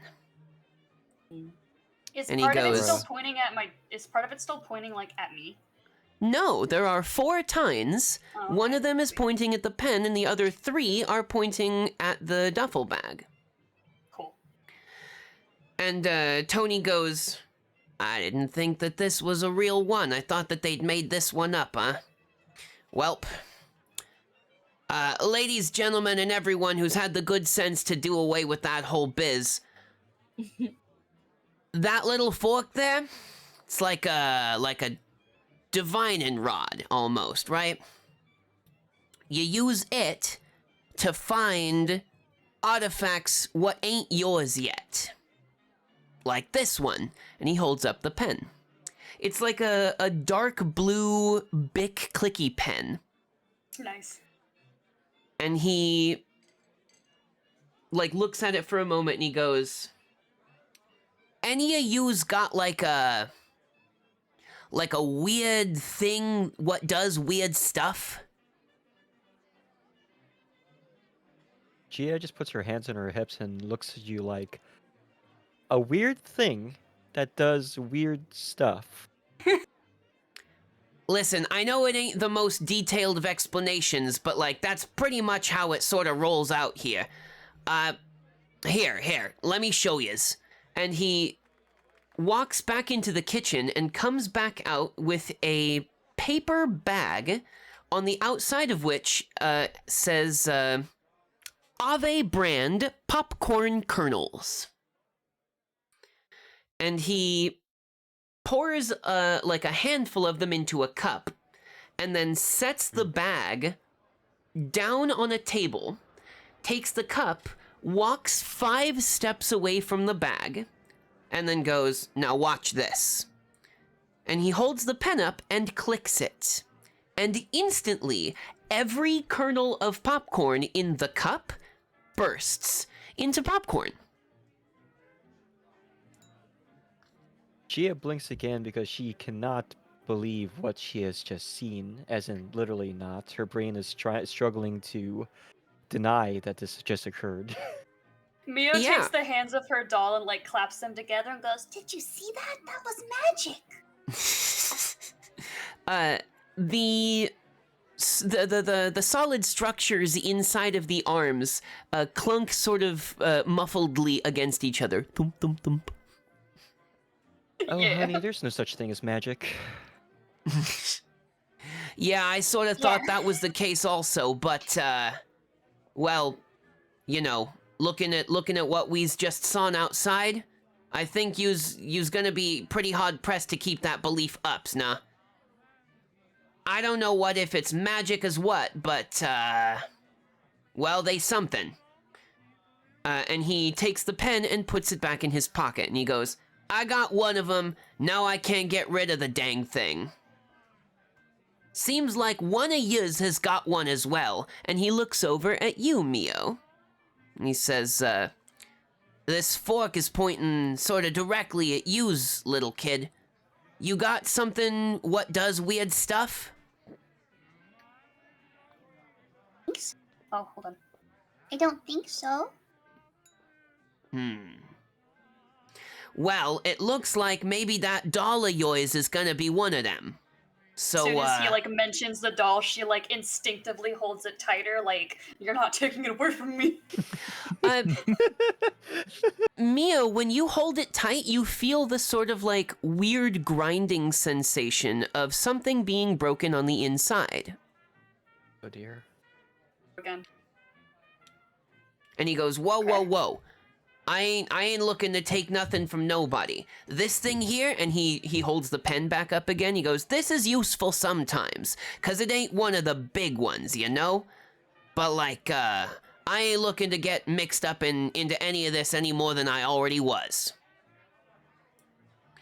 And he looks over at the bag and he says, why don't you take a look inside of that, see what you got. Me? Who's he saying that to? Just in general, just the whole squad. Yeah, I mean, Alex has the bag, but he's kind of directing it to everybody. Okay. I guess I can open it. Mio's gonna retrieve the fork. Yeah. Alex, you open the bag, and on the inside, there is a plastic ruler that is 18 inches long.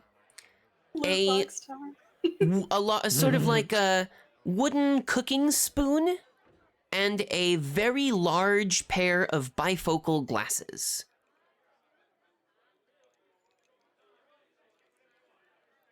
And he goes, well, I seen one of them before, but I don't know what the other two does. Okay. So, you better divvy them up then, huh? Don't know what any of them do. Yeah, listen, these things are sort of like your first line of defense against those who's coming after you is looking for them, huh? Because there's some of these crazies out there what be trying to gather up these things and, like, do stuff with them. So, like, you know, you wanna make sure that they don't be coming looking for yous, and they're just looking for the stuff that yous got. Because now that yous knows about it, now they's gonna be looking for the information that they expect yous to have. So, I recommends that you divvy those up. We don't know what any of them do. And he points to the spoon. And he goes, well, I know what that one does. But, yeah, that ruler and them glasses, I don't know. So, I mean, you could experiment with them if you'd like, but, it's probably not the best idea to do whilst uses in my restaurant. Well, what does a spoon do? Since you know what it is, apparently. And he like, squints for a moment and he goes, hang on. Right, okay, here we go. And he grabs a small bowl and several salt shakers, dumps all the salt in the bowl, and sets the bowl down in front of you, Alex. And he says, take the spoon and, like, stir it up in the salt.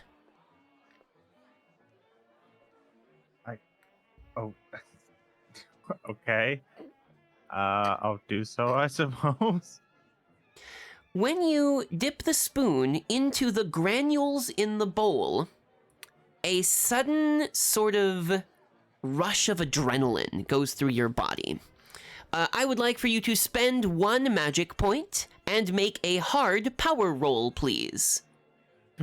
Oh, yay. But...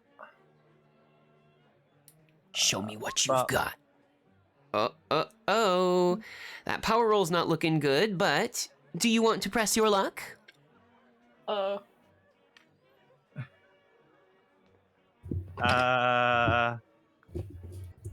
Went so well for me last time, why not?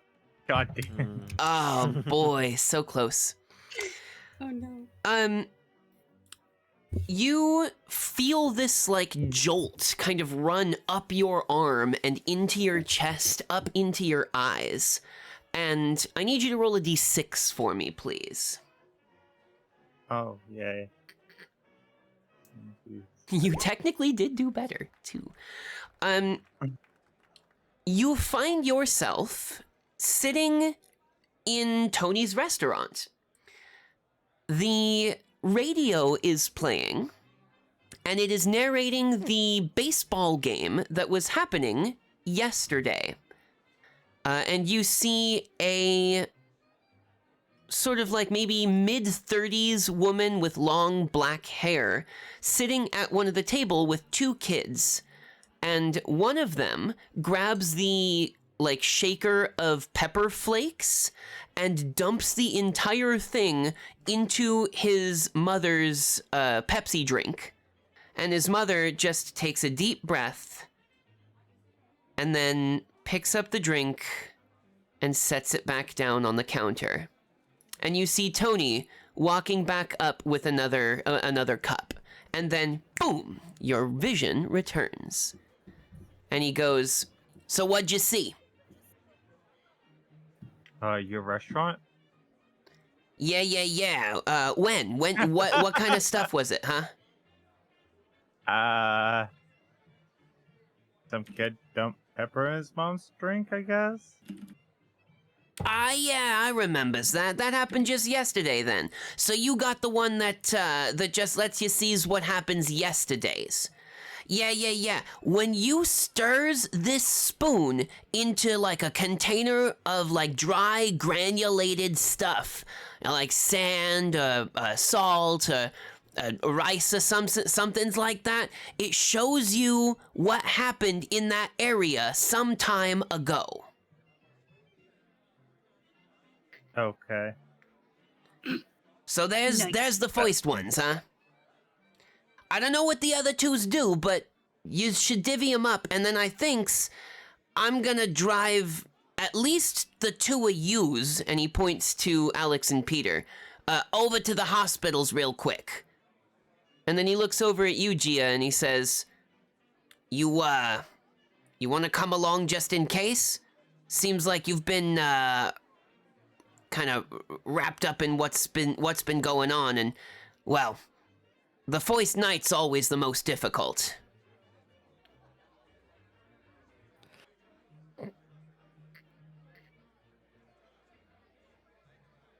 Gia obviously looks skeptical, but it also looks like they're trying to keep it together because this is way too much in such a short span of time. In between watching as a rich guy threatens a bunch of people with a gun and then has a spasm and dies by his head literally exploding onto the ground Just going through it for real. spontaneously.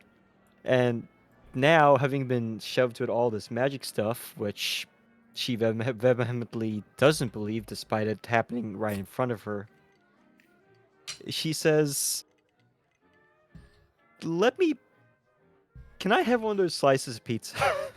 Yeah. Knock yourselves out. I mean, we're closing up, so this is just gonna go to waste otherwise, yeah. Yeah, Mio's just while he's been out here stirring salt, Mio's just been like munch. Mio's on her second piece of pizza. Yup. She will immediately join Mio for the pizza. Doll on her lap, pizza in hand, munch. I suppose I'll set the spoon down and I'll grab, like, the bifocals. All right. And I suppose I have to put them on for them to work. Do you set them on your nose? Yeah. Oh my god. Oh, when no. you set them on your nose, things are a little bit blurry because the prescription is not for you. It's definitely for someone who has significantly worse eyesight than you do. But you see several little, like, almost strands of maybe like a gold or a yellow sort of pointing in directions. And the one that is the brightest, you follow it with your eyes, and it terminates on a poster on the wall for an old, like, 1950s version of like a Zorro film, where it's got Zorro with his big hat and his mask and his sword riding on a horse, and the line terminates at the horse. Ayo. Okay, can I go touch the horse, I guess? See if that does anything. You touch the horse. Anyway, the pizza is really good pizza. This is the best damn pizza Gia's had in ever. Yeah, I mean, I feel it's probably like triple delicious because like one, it's like, 5:45 in the afternoon, and that's just when like the food is going to hit. And two, the trauma probably just like makes everything so much more intense right now. Miu just smiles and goes, Thank you, Mr. Tony. Yeah, of course, kid. Don't make a habit of it though, you know? I got a business to run here. Mm-hmm. Gotta focus my vision on the horse. It looks like a black stallion being ridden by someone dressed as Zorro. There are Cool. several other lines that are coming like off of your eyesight in various directions, but they seem to like be pointing at things outside of the restaurant maybe. Okay. Cool. "It's glasses that can find horses." Good job. In the meantime though, Tony grabs his keys and offers to take anyone who would like it over to the hospital. Lex is coming. Okay. Now, the hospital is only like 5 minutes north of here. It's technically outside the city limits, but it is still the Northshire Regional Hospital. This is, in fact, where Peter works. It's like you were here earlier today, Peter. To think that you have to come back with a gunshot wound is somewhat humiliating. Yeah, Aw. so it goes, I suppose. I guess I just can't leave this place. Who is going along to the hospital? I suppose I would be. Yeah, you've got like a knot the size of a softball on your temple. Oof. So probably a good idea that you go. No, if you were hesitant at all, I am tugging on your like sleeve and I'm saying you're going. Excellent. Gia and Mio, what about you two? Mio's attached to Gia, so Gia is probably not going to go to the hospital. I'm sorry to say. All right. It's the last thing on their mind. Then Gia, where do you go? Technically, you're still on the clock right now. So, oops. given the extreme amount of stress and trying to avoid having to process anything that's transpired, she's probably going to try and delve back into her work in order to not have to think about anything after eating the pizza. After, of course, thanking Tony for the free food. Mhm. Tony is amicable to the idea.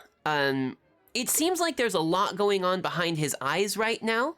But the majority of it is, well, if I'm the only person that knows anything and can help these poor schmucks, I suppose it's my job today. But when you and Mio head back to the side door, you find the manager, Mr. Chuckles, locking it up behind him. Looking pretty upset about everything. And just as this happens, the police cars roll into the parking lot. Oh boy. Mr. Chuckles looks over and he goes, "Oh my God, that's where you were. Jesus, are you okay? Are you two both okay?" Mio gives like a tiny nod. Gia also kind of like clutches Mio's hand pretty tightly and says, and she's terrible at lying. Oh, we're fine. Just a little shaken up. That's such an obvious lie. Yeah, I'm not going to make you make a check for it because Mr. Chuckles does not believe you. But Mio's got the fork in her backpack, by the way. If that's oh, of course, yeah. So Mio, you've now got the fork, and you have your doll, and they're both really important now. Cool. But coming around the back now, like around the back corner and heading around, is Janet Thompson, the assistant manager, and technically your current legal guardian, Mio. Oh, Janet is not like her vision of a managerial position was not at like a popular children's party destination. She is a rule stickler, and like she knows all of the health and safety codes like an encyclopedia. Oh, So God, I hate these people. oh yeah, well, because she's got to run the place and make sure that if health and safety comes in, they don't find anything that'll shut the business down. Because like it or not, she's the assistant manager of this place, and she's got something to prove. Oh. Mio, you said you put the fork in your backpack, right? Yes. What's your backpack look like? It is just kind of like it's pink. It's pink in color. It's a little shiny, like kind of reflective, like a lot of part plastic, part clothy sort of backpacks tend to be. Excellent. It's probably got like a cartoon character on the back. I don't know. Yeah, it's like got like Cardcaptor Sakura or whatever that was in the 80s or something. Absolutely. Actually, yes, that specifically, but only because I just started reading it. Well, Cardcaptor Sakura wasn't around. It was probably going to be like Cutie Honey or something. It does look a little. It does look a little beat up, like almost as if it were a hand-me-down. That tracks. Even older then. So backpack. through the partially transparent plastic, you see Mr. Chuckles suddenly lock his eyes on your backpack, Mio. Uh-oh. And he goes... Wait, it's a see-through? Oh, that's fun. He goes, hey, what's that in your backpack there? What's that in your backpack there, little one? Did you take one of the forks from the restaurant? She shakes her head no. Why are you carrying around one of the forks that belongs in the restaurant here, he says. It's not a restaurant fork. No, isn't it? And, No, Mr. Tony said I could keep it. I would like for the both of you to make... Oh, hang on. What's going on here? Heck, Wildflowers is doing a raid on us. Hello, everyone. Welcome, Raiders. Thank you so much for the raid, Wildflowers. Would somebody kindly shout Wildflowers out for us, please? That would be super rad. Thank you so much for it. I'm very happy for it. Welcome, everybody. Welcome, Raiders. If you need to raid and run, go for it. We do not mind it, but otherwise, please stay. We love new students. I would love for the both of you to make, let's say, let's say a spot hidden check for me, please. Pog. Hidden, okay. Is it just a regular one? Yeah, just normal. Oh boy. Where is spot hidden again? Your skills Is it are largely alphabetical, so it should be in the main body. Okay. Spot hidden. Oh, there it is. Oh, wowzers. Do either of you want to push your luck on this? Oh my god. That's terrible. So It's kind of so bad. can you explain to me pushing your luck again? How does that work? When you fail a check, you can push your luck, which allows you to roll that check again. And if you succeed, great, you succeeded. But if you fail, there are worse consequences.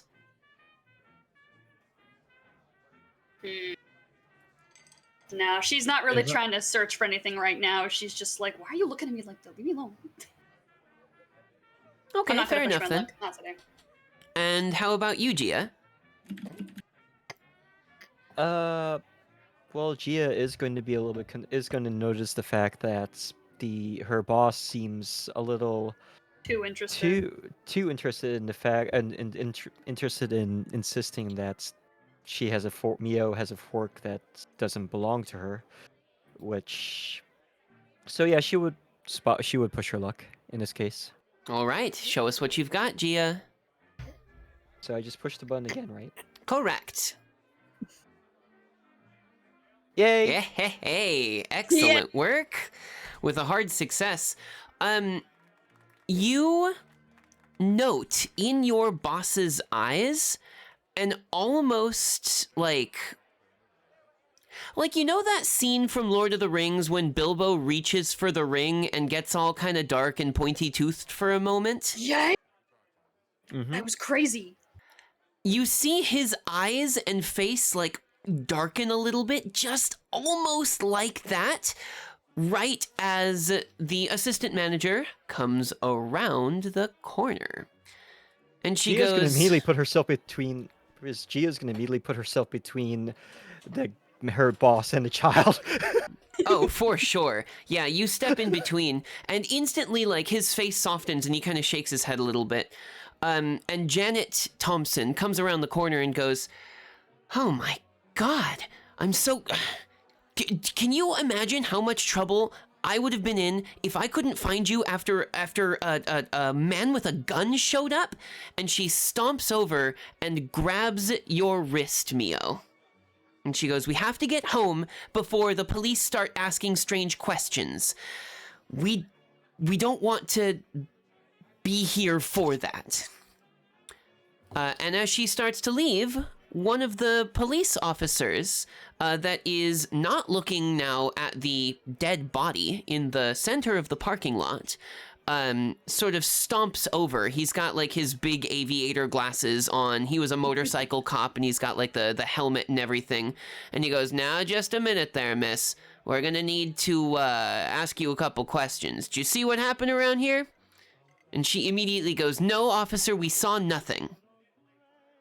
And he takes out a little notebook and says, "Well, we're just gonna have to ask you a couple questions then, okay?" Smash cut over to the hospital. Embarrassing. So, All the Alex interns are and gonna make fun of me. Alex and Peter, the both of you are currently being treated for injuries. Both of you can restore 1 hit point thanks to the first aid that you are given. Okay. Very fortunately, there is no concussion, and there is no like damage to the bone, and no like ruptured main arteries or anything. It was just a gunshot and a head bludgeoning. Yay. Only that. Yippee! Goodness. Wow. Lucky the two of you. Yeah. However, you are currently in the emergency room. Both of you are on beds in the same room, as it turns out. Cool. Well, probably Um, for the best, Yeah, honestly. look around. Yeah, see if these glasses are pointing to anything else. Would you make a spot hidden check for me, please? Okay. Are there any horses in this hospital? Any posters of horses? Any some of those motivational posters? Asking the All real right. questions, I see. Alex, looking through these glasses, you can see that there are a couple sort of like, as you moved, you saw that some of the lines like faded out and new ones showed up and everything. And in the room that you are in right now, you can see through the open door into the hallway that there is what appears to be kind of like the kind of painting that you would buy from like Bed Bath & Beyond. that is on the wall, and you can see one of those lines going towards it.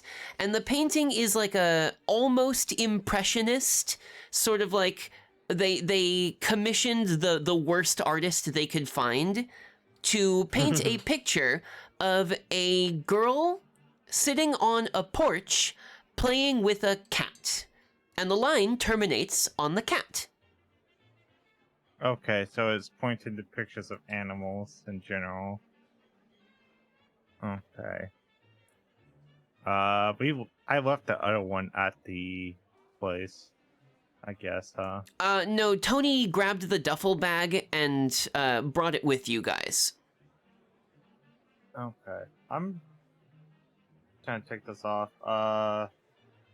Can I see the other one real quick? So you have the spoon, you have the spectacles, and you have the plastic ruler. Yeah, the rule is the next thing I need to check. It is a transparent, sort of gray plastic ruler, up to 18 inches, with the inch marks in black. Okay. I guess I'll try to measure something. What would you like to measure? Is there like there's like a small table, I assume. Is there like something small on that table I could grab? Oh That yeah, I on wouldn't the think table you would next to measure you. something. Yeah, definitely. On the table next to you, let's see, there is a small metal tray with like a couple, like a forceps and like a bandage and that kind of business on it. It's maybe 6 inches long or so. Okay. You, how would you like to do the measuring? Width-wise, I guess? Okay. You pick up the little tray and you put the ruler up against it. Would you kindly use up a magic point and then make a hard power check for me, please? Oh, yay. 14. Hard power. Nice. Christ. Boy, oh boy. I would like to push my luck. All right, show us what you got. Well, Yes. well, that's what we're looking for. We've been Yes. really lucky this game. Well, I mean, kind of. One of you was shot, one of you was bludgeoned. But you know, it's, yeah, we'll call it lucky, let's say.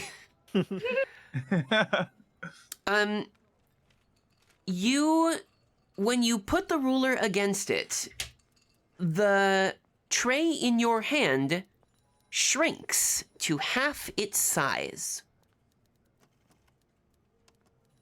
Oh. Nice. Like, in both directions or just the width? In both directions, in all three dimensions. It was like you would estimate maybe 6 inches long, 4 inches wide. Now it is 3 inches long, 2 inches wide. Okay. Can you make it bigger too? If I hold it up next to it again, what does it re-expand? On subsequent taps, the ruler does not seem to do anything. The thing remains small. So I'm just gonna put it behind something where no one can see it and whistle it instantly. You stick it behind a flower pot. There's like a little flower pot on the table next to you.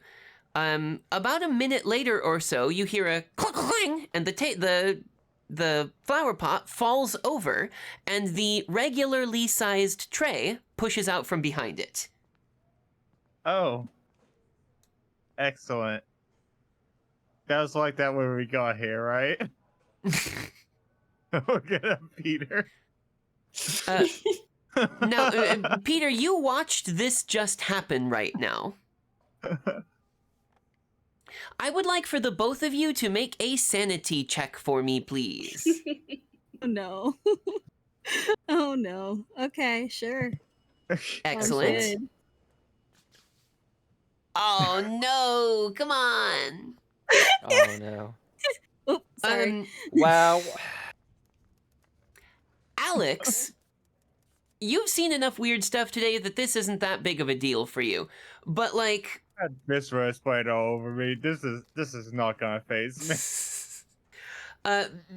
Peter, first of all, Peter, you can't push your luck on a sanity check. Wasn't trying to. I just accidentally double tapped. Excellent. Okay. But Peter, you watched the thing change its shape, and like, you've had enough of this. Surely you must be like hallucinating or something right now. Go ahead and take 1 point of sanity loss. And at this point now, you get the urge to grab the stupid ruler and break it. Me? Or Peter? Peter does. Oh. So Like, So no, I- this is not allowed to be. You want to break the thing. Your existence denied. dude, I mean, You are close enough. reaches for it. No. Yeah. What are you doing? Let's go ahead and make this some attribute checks then. Let's say, Peter, let's have the both of you, Peter and Alex, make dexterity checks for me real quick. Okay, that's fine. I roll so bad Oh my. for that. Boy, oh boy. Okay. All right. I have succeeded one check in this. By the way, everybody, don't forget any skill that you have succeeded on, you have to put the dot next to. Because we do the level ups at the end. Oh, shoot. I've been forgetting to do that. Oh, Oops. Oh, I guess I've only did persuade, huh? Persuasion was correct, yeah. Well, if we haven't done it yet, then we will come back to it later. But in the meantime, Alex, you see Peter reach for the ruler a second too late. Peter, you grab the ruler and yank it, and the ruler flies out of both Alex's and your hands and into the hallway. It clatters on the floor. It's not gonna like measure the hospital, is it? Just like in real life. No, we cannot have any of this nonsense happening in the hospital. We cannot have that happen. This is not happening. Am I well? Can I actually like get up, or is there like a bunch of stuff like on me? I mean, you are like on your head. You've got like a cold compress. But I mean, you're not like restrained or hooked up to anything. Okay, I'm just gonna go out and grab it real quick. When you step out into the hallway to grab the ruler, you see a nurse coming up. She is maybe mid-30s or so, you would say. She looks vaguely familiar. Like maybe you saw somebody that looked like her at some point in passing. But this is the head nurse. Her name tag says, Head Nurse Emily Thompson. Okay. And she I meets your eyes and says, oh, you probably shouldn't be up and about yet. Why don't we just have you go sit back down, shouldn't we? I'm just friend dropped something. If there's something out here, so I'm grabbing it real quick. And I'm just trying to go grab it. I'm not gonna ignore her. Yeah, you pick the ruler up. It's easy. It's in your hand, and you are able to go back. She does sort of like try to usher you gently back into the hospital room. Mm-hmm.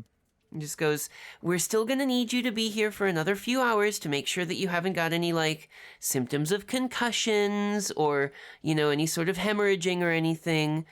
You'll be fine. You just got to kind of hang out for a little while, okay? Here, why don't we do this? And she takes the remote control for the television and flicks it on to the popular sitcom Married with Children. No. Oh no! I No. immediately turned that off. Emily. Oh yeah, Emily. primetime entertainment. Emily. That's appreciated. You don't need to have that on. And she goes, all right, well, you can change it to whatever you like. And she sets the remote down next to you, Peter. And she goes, but now I shouldn't see either of you out in the hallway again. You have to wait until we discharge you. You know this above everyone else, Peter. Try to keep your friend here in line. I nod, kind of embarrassed. And she leaves. You have the ruler back again, at least. You still have something of a grudge against that ruler, by the way, Peter. I'm keeping it out of Peter's reach, by the way. Can we at least change the channel? Can I switch it to the news? Yeah, absolutely. When you switch it over to like the Channel 4 news, it's like KCNU, Northridge Local News, and it sort of like pans through a couple things. Like, oh, the weather tomorrow is going to be sunny, etc., etc. And then it goes to our top story tonight. A body has been found in the parking lot of the local Chuck E. Cheese. The cause of death is undetermined, but I'm being told we don't have any photographs that we are allowed to show on air. It seems that something has happened there that was very intense. Police are currently investigating. More on this as it continues. More at What do you think 11. what do you think the chances are one of those police officers are about to come into a hospital room? Likely. And with the kind of irony that belongs in 1980s sitcoms. Oh my god, yes. Yes! Laugh track. Plot device. The head nurse comes back in and says, now, you two, I know that you're in the middle of recovering and everything, but there's a police officer here to see you, to talk to you about something. Okay. I have deemed that you are of a sufficiently recovered quality to be able to talk to them, but should they bother you, just go ahead and push the call button, and I'll make sure to shoo them away. Nice. Nice. Smash cut back to the Chuck E. Cheese. Corpse. Chuck E. Yeah, corpse? there is a news van there now, and the police have like covered up the corpse with a like a black tarp, and they've put the police tape all around the whole area. But Mr. Chuckles, his assistant manager, Gia, and Mio, you have all been ushered back into the front area of the Chuck E. Cheese where the pizza kitchen, or the pizza restaurant is, and are all now sitting in a booth with the police officer. He's taken his helmet off now and has set it like just on a table randomly, with the police officer standing at the end of the table. He's got his notepad out and he's been asking some questions. And he turns over to you, Gia. He says, so, did you see anything? Man, Gia does not want to be here. Unfortunately, she's also easily intimidated by authority figures. Yes? You mind telling me what you saw there then, little lady? So the black did you say it was a Cadillac or just a sedan? It's a sedan. the black sedan rolled up, and a well-to-do looking man came out of the car and immediately took out a gun, and he started going towards the Chuck E. Cheese's, and then some people from the restaurant came out to try and stop him. Do you know who those And people were? no, I do not. Would you kindly Any make a names? persuasion check?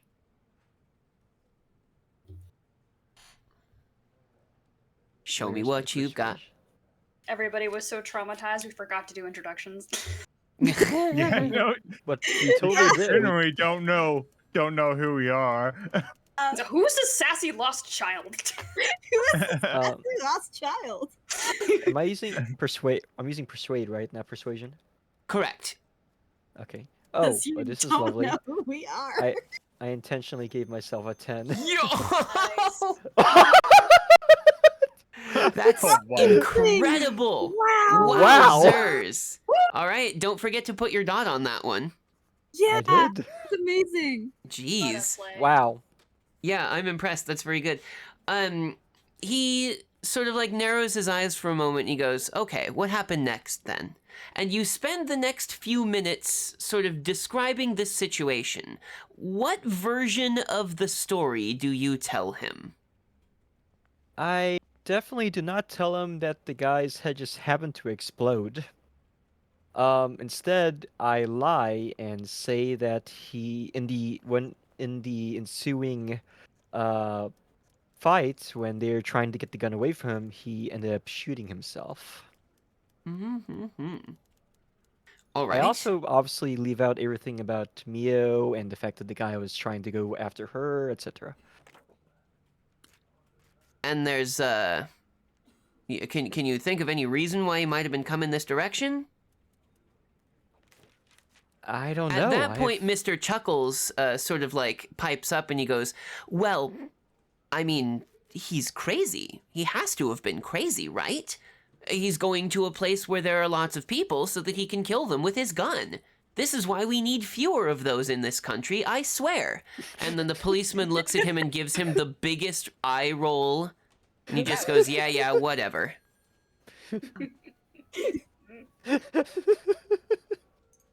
Chuck E. Cheese is trying to take our guns away. Oh boy. Yeah, the story goes on. Mia, what are you thinking about when this explanation of the story is happening? And do you say anything either?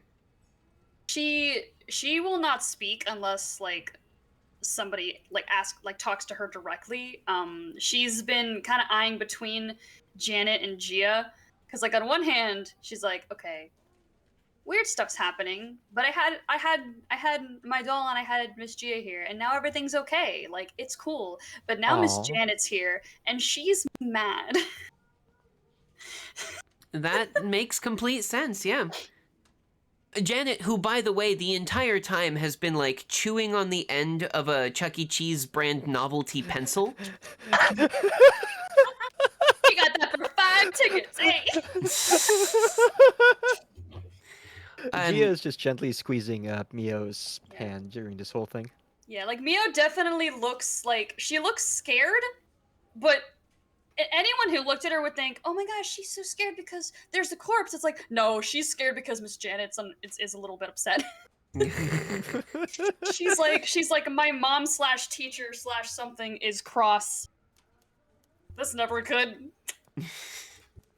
Yeah, I mean, it's uncomfortable, right? The Janet, who, by the way, sort of sets the pencil down and she goes, Officer, if there's nothing else, I'd very much like to be allowed to go home. This has been incredibly traumatizing for all of us, including my kid. And she sort of gestures wildly. And she goes, Gestures to the child.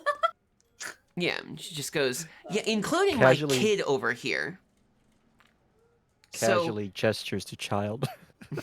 So, if we're all finished, I'd very much like to be able to leave and, have you get out of my establishment.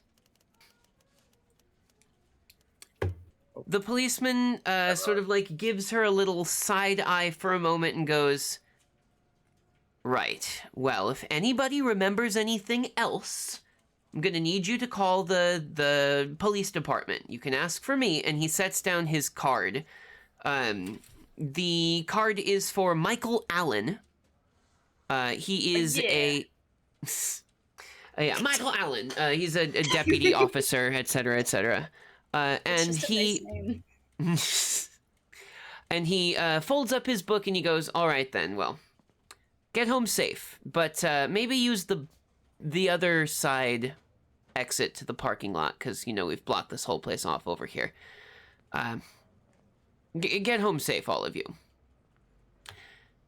And you see Janet just kind of like pinch the bridge of her nose, and she goes, Gia, do you mind taking care of Mio for the night? I'll pay you an extra 100. Gia, who currently only has about $20 in her pocket, apparently, cannot say no to that. Just make sure she gets to school tomorrow, like, on time or whatever. Man. Narrator, and they will not get to go to school the next day. $100 in the 80s. Yep, I'm taking that. Yeah, I mean, that's no laughing matter when it comes to cash. So, But yeah, she like gathers up her stuff, sticks the key into the door as the policeman walks out, locks it, and then makes a sour face at him. Turns around and goes, right, everyone leave. I've got stuff to do before I can go home. And you see Mr. Chuckles reach down and pick up a briefcase with a prominent padlock on the top of it. And he says, all right, we'll see you tomorrow then, assistant manager. And Janet just kind of like makes the sourest face and goes, right, whatever, get out of here. Mr. Chuckles leaves through the back door and gets into his beat-up Honda Civic and heads out. Gia, what kind of car do you have? A bike. Let me check to see if I even have points. If I even have points here in driving. I don't remember if she has a car or not. At 19, it might have been. Oh, that's a good question. Yeah, actually, vehicles were pretty cheap back then, still, or at least compared to today. Yeah. So, drive auto. She has 20 in that. Oh my god, that's low. Well, like, that skill check is meant for if you're trying to do something stressful with it, like drive up the side of a mountain at night. For just driving a car, you don't need to make a check, because it's a thing that people can generally do. She's probably going to have the sort of cheap, affordable car that would be common to a college student at the time, especially a college student who has to work part-time and can barely afford college as it is. 1968 Ford Pinto or something. Probably something like that. Either that or were Japanese cars affordable back then, or was it American cars that were? Something. I don't know. Yeah, it was American cars that were generally easier. All right. Yeah, we'll go with a. What does a Ford Pinto look like? It's a garbage banger looking car. Why does it run?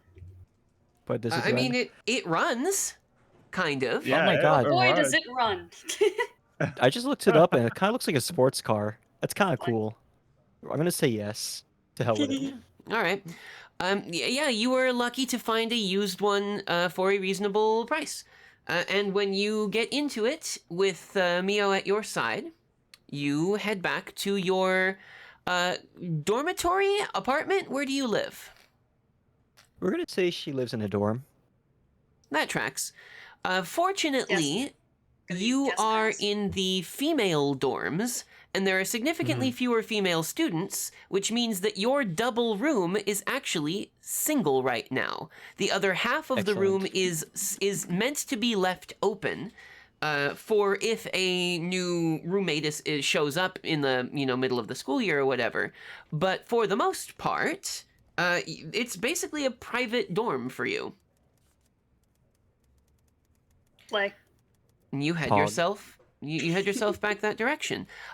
Alex and Peter.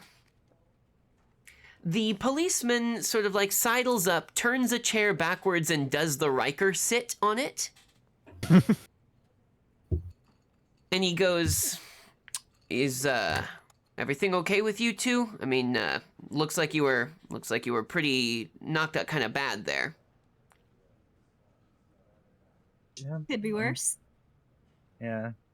I didn't get shot, so I can't really say I feel particularly bad. Looks at Peter. Well, I think all things considered, only one person shot is pretty good numbers for that, huh? You want to tell me what happened? What Man, version shot of out. the story do you two tell to this police officer? is he gotta say it like that? I think just kind of like I think kind of like we were leaving from our the restaurant over there, not mentioning Tony's weird behavior or anything like that, and we noticed a guy with a gun heading into the thing, and he Try to looked talk him unwell, down. and I was hoping to get him to the hospital. We tried to talk him down a little bit. You can see how well that reached went. Yeah. I tried to reach for his gun. He hit me upside the head with it. Yeah, no, that Gun that makes sense. Thankfully jammed before he shot me. Yeah. When he cleared it, he shot at Peter. I think I'm going to mention that he seemed to be on some sort of drugs or something along those lines, and that he collapsed. In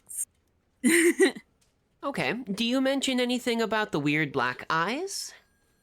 No. If I Alex don't. isn't gonna mention it, I guess I won't either. Okay. The policeman kind of, like, he's making notes as he goes, and he goes, "Did he say anything to you?" Just that he was running out of time, and Yeah, he's running when out people, of time. yeah, he didn't seem like he was all there. I think from the conversation you were saying, it feels like someone was after him. Kinda. Did he say anything about who would be after him, or like why he was doing what he was No, doing? he was kind of panicked. He wasn't really making much sense to begin with, so I don't even know if someone was actually after him or not. I see a lot of this sort of thing, and I don't think. And then the policeman leans back and he goes, "So, where'd you get that duffel bag?" And he points to the bag that is sitting on the stool next to Peter and Alex.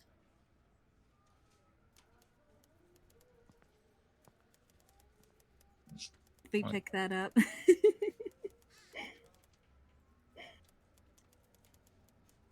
You want to tell me something about that? I don't know. Trying to figure out how to word this.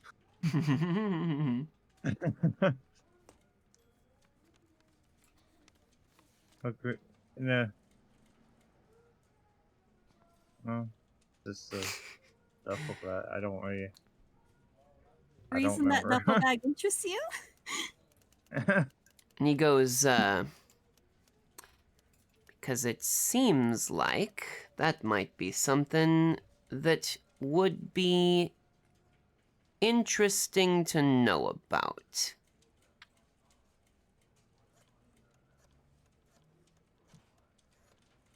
You didn't pick up some random strange things from inside that bag, did you?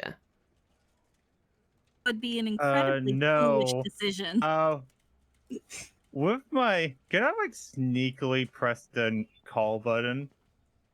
You can certainly give it a shot with a skill that you think is relevant here. Let's... Sleight of hand? Sleight of hand seems like the right choice here. Okay. The cop is really scrutinizing you hard. Let's make it a hard check. Okay. My kind of Oh, interjections. come on. I'm can gonna I push my assist luck here. Oh. Am I distracting at all with my interjections? Can it help? You know what, Peter? You want to make a persuasion check in addition, then? Sure. This is going to be hard as well. And then, yeah, Alex, you can push your luck. No. Nice. Okay. Okay. Okay. Oh, Ooh, come boy. on. Peter, you start to try to, like, catch his attention a little bit more. And Alex, your hand sort of slowly creeps down for the call button, but the policeman kind of, like, stands up and kicks the cable, and the call button clatters to the floor. And he goes, Yeah. "You would be very wise to tell me what things were in this bag and where they are now."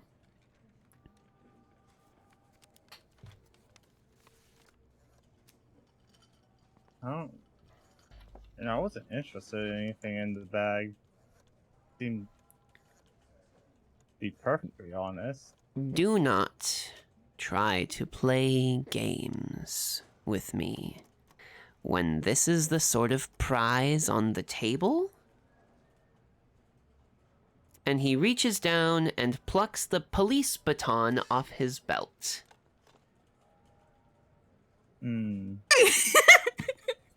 Oh boy.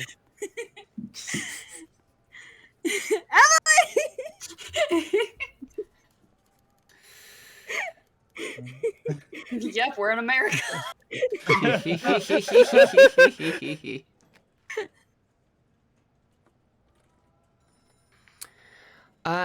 grabbing a patient! If you are going to shout about it, then yeah, definitely. The policeman looks back just as the head nurse rounds the corner. She's got a full IV bag of saline solution in one hand and a metal like lunch tray in the other, and she meets eyes with the policeman and slams the bag against the side of his head. It bursts. Emily for the win. The bag bursts and soaks him with salt water, and then she takes the tray and pushes it up against him and forces him out into the hallway. He's kind of disoriented by this. She slams the door shut and then jams a chair under the door handle and then hits the alarm button on the wall. Wow, She turns alright. back and she goes, "I was listening the whole time." Oh boy. Emily, what do you know? Emily. Oh no. Emily. Oh no. Death flag. No, don't say that. No. She takes a big deep breath, and then you start hearing the "I'm gonna put a bullet through this door if you don't open it" coming from outside. And she moves to the side of the door, and then she goes, "I know who he is, and I know who he's working for. And if you two are mixed up in all of this, then you're just as bad into it as my sister is. We've got to get you out of here. I look at the door. It's like, how do you suggest that? She Go out looks the window? She looks at the window, which Yeah. opens out into the open air atrium. Which floor are we on? You are on the ground floor. Oh, Oh, good. thank. The somewhat Oh. imposing structure of the Northshire Regional Hospital looms against the otherwise relatively low skyline. It's got like a sort of red brick wall facade covered with a layer of English ivy that seems to have been put there maybe accidentally. The architecture itself is kind of like a blend of modern design and classical elements, and it's got this sort of like central greenery atrium surrounded by tall windows that will give patients like you a view of a little well-kept garden of temperate plants. The building itself is a okay. kind of U shape, and you are close to the entrance to that U shape. If you could get out of this window, you might be able to get out into the parking lot and away. All right. I'll get up, dust myself off. Grab the bifocals and the ruler. You see Emily watch you grab those items specifically, and she goes, "Oh wow, you've got that many." We right, have well. another one. It's not with us. Don't currently. talk about it. Don't talk about this. Don't even mention these things at all. We are going now. And she grabs a Okay. crutch from like the cabinet in the corner and thrusts it under your shoulder, Peter, just as there is the sound of a gunshot against the door outside. The alarms are ringing.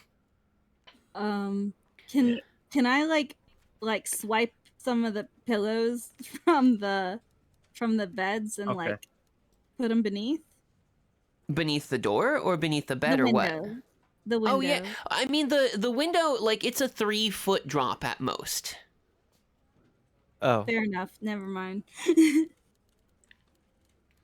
Yeah, the three of you scramble out of the window with perhaps a little bit of effort, and disappear to one side just as you hear the of the door bursting finally open. But you also hear the noise of police sirens beginning to approach as well. Emily looks back and Alright. forth and then kind of takes like a deep breath, and she goes, if they're making their moves already, then this place isn't going to be safe. To go back, can I clarify something? Of course. So Alex picked up the ruler and the bifocals. Are the spoon and the pen elsewhere, or was that the pen belongs to Tony. The spoon Okay. was still in the bag. If you wanted to have swiped the bag, you totally can. I would have liked to have done that. I thought we already took it out. I figured we left it, or I gave it to somebody else. Nah, Tony stuffed everything back in the bag. Tony was Okay. very Yeah, no, I vehement about the idea that he did not want any more of these things. Okay, then I would grab the bag as well. I was mistaken. I thought. Yeah, okay. My So bad. you guys have the bag with all the stuff in it then. Yeah. Cool.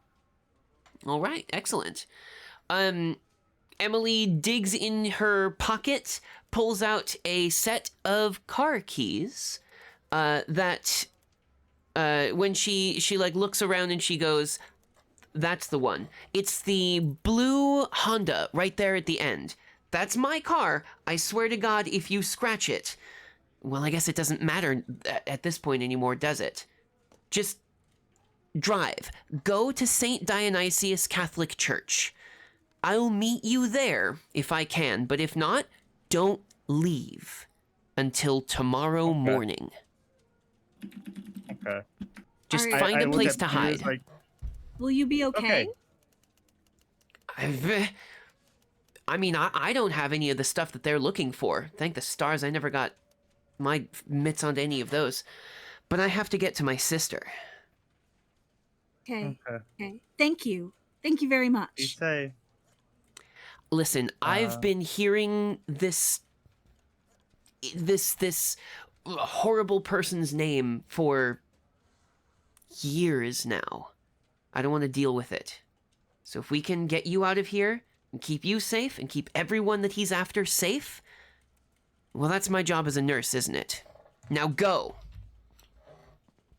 ma'am. All right. Um, I slide into the driver's seat. oh, good. 'Cause I don't know how to drive. Oh, good. I'm not terrible. You also have an injured leg. Would you make a luck roll for me, please? Oh god. Sure. Great. Love that. Where's See my which luck leg it at? is. Success. Wow. Oh my Wow. goodness, you got the exact success. That's wild. Yeah. I roll high, but All right. You are injured in your left leg. Your right leg, your driving leg, is perfectly reasonable working. And you get in, you turn the key, and you floor it. The St. Dionysius Catholic Church is in a relatively residential area. And it is in this sort of neighborhood that the Northshire Community College's dormitories, technically dormitories, they're actually just shared apartments if you ask the housing bureau, but the Northshire Community College calls them dormitories because they're technically off campus. This is where those dormitories also are. And Mio, as you and Gia sit just finally gathering your wits about the day again, you sit down next to the window of the small kitchenette. You see the screeching blue Honda kind of into the parking lot of the St. Dionysius Catholic Church, and two familiar looking fellows get out. One of them has a crutch. The other one's got a cold compress still tied to the side of their head. Are we in her dorm? I'm confused. Correct. You guys are in the dormitory, which shares a parking lot with St. Dionysius Catholic Church.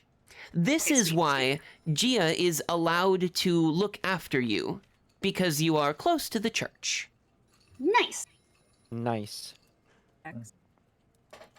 Gia Alright. sees this commotion outside and she's immediately like, oh my bleep god. Alright. Mio covers the doll's ears. Yeah, when you put your hands on either side of the doll's head, that kind of weird grinding, crunching noise catches your attention again.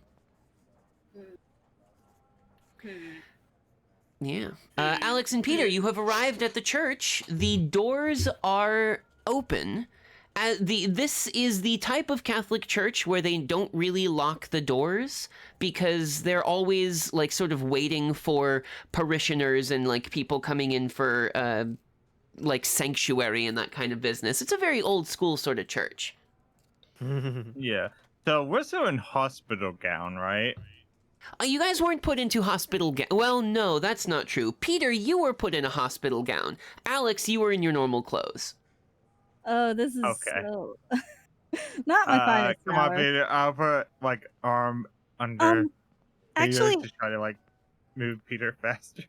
yeah. Before we leave the car, Yeah.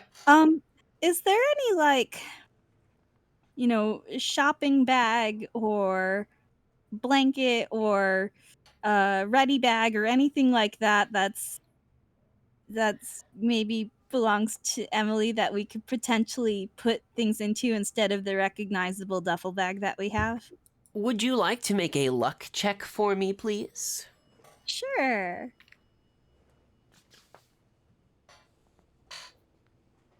Show us what you've got.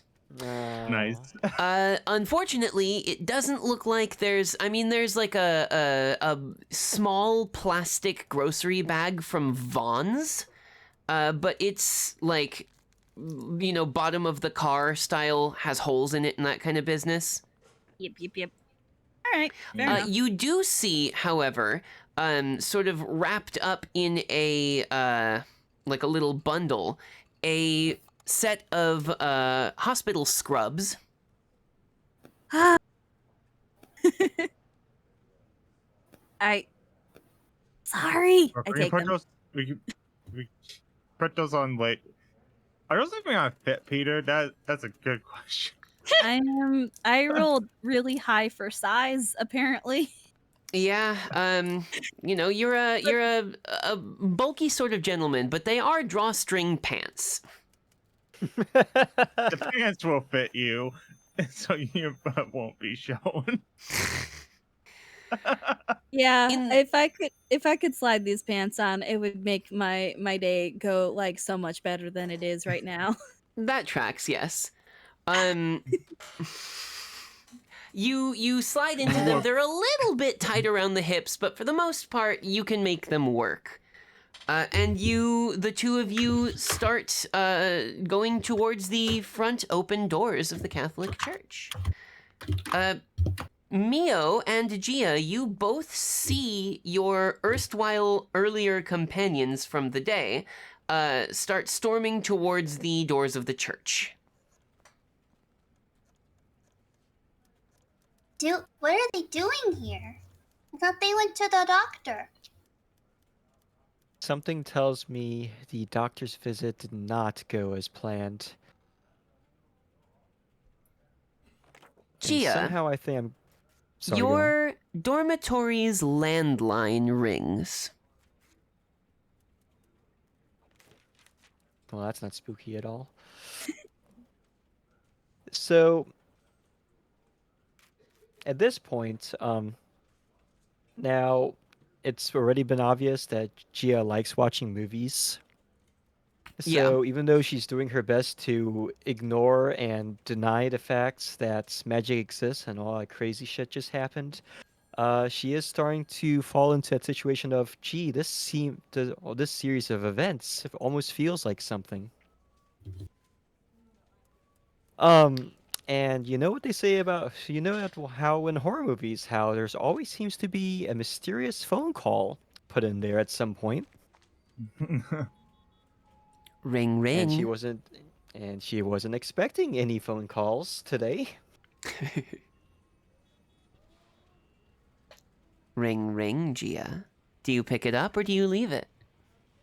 She looks at Mio and she says, Mio, does anyone else know that you're staying with me? Why isn't my mic picking up? Unless Miss Janet told Mr. Harold, but I don't think so. So Gia looks at the phone, and I guess remind me, I don't think they had caller ID yet, or caller ID was invented yet. No, they do not. No. If you're scared, I can answer it. I know how.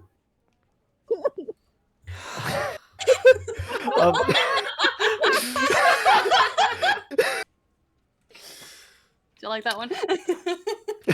That was perfect, but no, honey.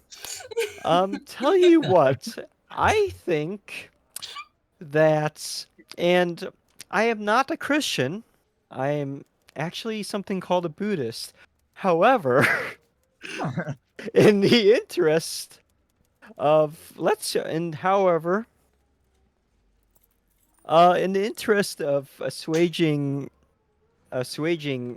this terrible headache I'm feeling right now, how's about we go to a quieter place away from this dorm? She's also kind of kicking herself in the back, being like, this is so ridiculous. There's like crickets chirping because it's already quiet. I guess so.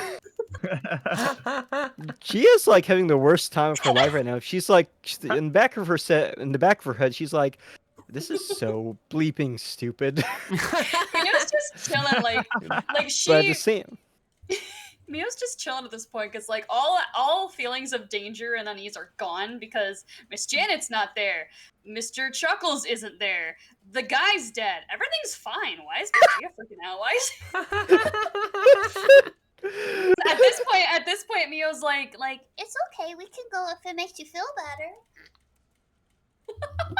just the fact that someone else agrees with her that it's not stupid to leave the room and to go to the church, if only because of watching movies, makes her feel a lot better. Right, let's go to the church. All right. The two of you find yourselves also out in the parking lot. So here's the situation. Alex and Peter just peeled up into the parking lot and like slammed on the parking brake, got out of the car. Peter put on a pair of pants, and then Alex and Peter start like going with purpose toward the front doors of the church, when suddenly from an apartment-looking building in that same parking lot door, the door opens up and out come the very same two people that Alex and Peter just had the day of all time with. Alex, Peter, you see Gia and Mio come out of that door, as if this day could not get weirder. Does the Spider-Man pointing meme. The phone continues to ring in Gia's apartment. I just heard a phone ring in the background sound effects. I don't know if that's intentional or not. oh, that's perfect, that's wonderful. Yeah, I heard that too. Cosmo, are you doing that on purpose? It's not I might be terrifying good now. at things. I Oh my gosh. also, I know I already mentioned that they're gonna head off to the church, but can I have Gia bring a bag of tools with her, or is that too late now? Oh yeah, no, of course. Like, you've got your tool bag that you set down by the door, like, when you got home. It's easy to pick that back up. Alright, she's taking that with her as well. For sure, for sure. Okay. The four of you meet in the parking lot, and for a moment there's like a kind of stunned, confused silence before the church bell, as it does every night at 9 o'clock, rings. Boom, boom, striking 9 times. There is a 9 o'clock late mass for those particularly devout people who nevertheless have to work during the day. And a few people today are there. You see a couple like sort of elderly folk coming out of nearby apartments and kind of shuffling toward the church. It might not be difficult to blend into that small crowd. And the four of you shuffle into the church building. Mio's over here like, Follow me. I know how to get through these guys.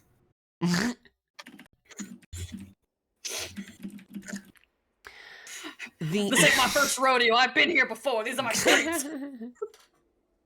Once the four of you are inside, the doors are closed behind you, and the organ music begins playing. Mio, you know where the, like, rooms that people are not in during services are. And you lead your new friends, as well as your old friend, into one such room. This room is really quiet, so Miss Gia won't get a headache. And then she turns to the two and goes, My name is Mio, And this is Millie. And she holds up the doll. I forgot to tell you earlier. I'm sorry, I was a little bit rude. Oh. When she holds Oh, up is he the talking- doll, Alex, something makes sense. That same sort of feeling that you have when you're holding those other things. When you look at that doll, you think, oh, I want that one. I want that one too. And you shake it off just briefly, but no, that makes sense. Yeah. That gentleman in black with the gun, he said he was looking for something. He only had to find one more. There were already 3 in his bag.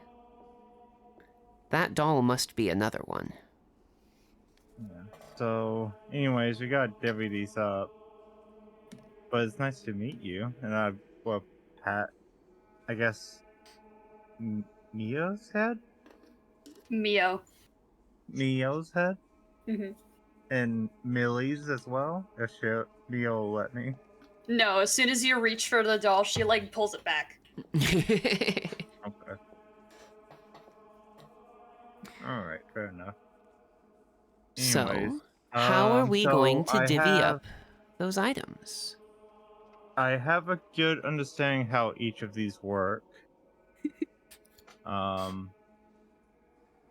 The ladle lets you, or the spoon lets you see when it's spun into a thing.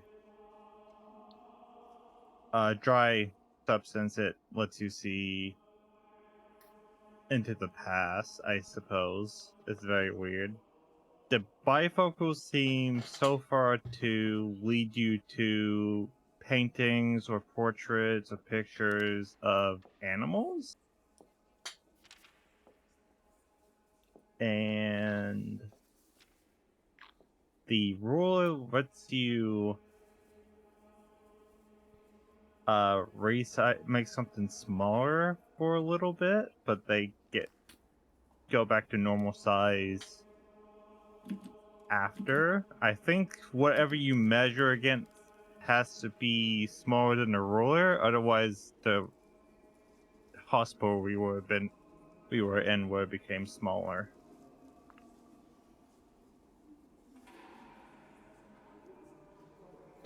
Which I That assume sounds that's not how it pleasant works. at all. Huh? So that does not sound pleasant. So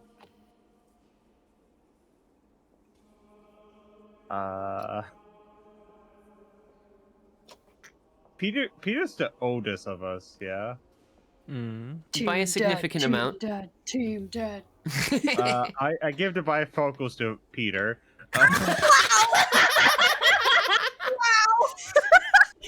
Hog. Excellent. Boomer. Here's your glasses, Grandpa. Oh, that's amazing. You mean that wasn't intentional?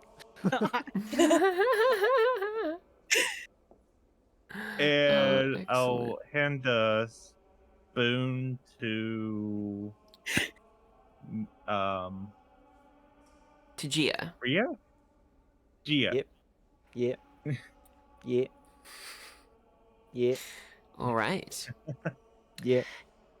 When each of you have these items, holding them in your hands, there is a sort of palpable feeling of power, almost. Mio, you watch as the 3 adults, the 3 old people in the room, are like playing with these things, and they get the same kind of look as what Mr. Chuckles looked like for like a 1/10 of a second. I think Mio saw that. That's true, you weren't looking. Never mind then. I didn't say any of that. I didn't see that. She's just like, adults are weird.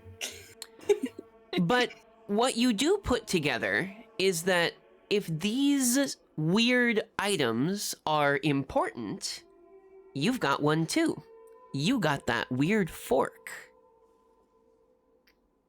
Yeah. I Yeah. got a cool fork. Suckers. I have a cool spoon. Wow! We just need a knife. And that's why I gave. That's why I gave you this. Oh, amazing. Spoons of power. The The silverware of power. Jesus, right? The cutlery of the mages. The room that you are in is like a kind of like storage room. It has like large sort of glass corked bottles of what appear to be red wine. There's packages of like vacuum sealed sourdough looking bread. So it seems like you're in a place where they're probably not going to need anything from it for a little while. And it's good because the exhaustion of all that's happened is starting to set in. Outside the door, you hear the church doors open once more. And a voice that kind of cuts through the boring, droning hymns that says, "They have to be in here. We'll just wait for them to show themselves." Okay. And the music stops, and you hear the priest sort of like cough and say, "Can I help you with something?" And then that voice again, "No, no, my apologies. I am nothing if not patient." And then,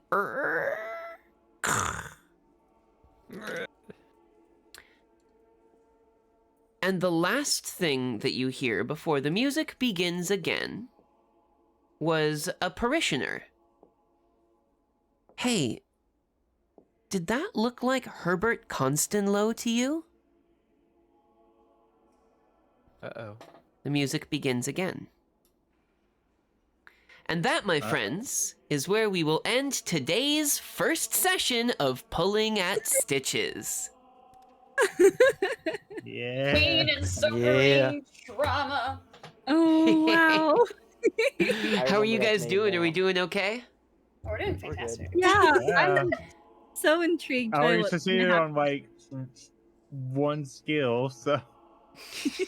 Yeah, so speaking of skills, let's go ahead and do some of those skill level up rolls, shall we? Let me pull up the rules for how those work. We go this thing, and I'm going to make sure that I'm not telling you things incorrectly. Let's see here. We need this one. Bloggity blah. Skill rolls. No, that's not the right one. We want... Don't know where it went. So let me just pull up my notes then. Go ahead and when you have a dot next to that skill, just make a roll with that skill and try your best to fail.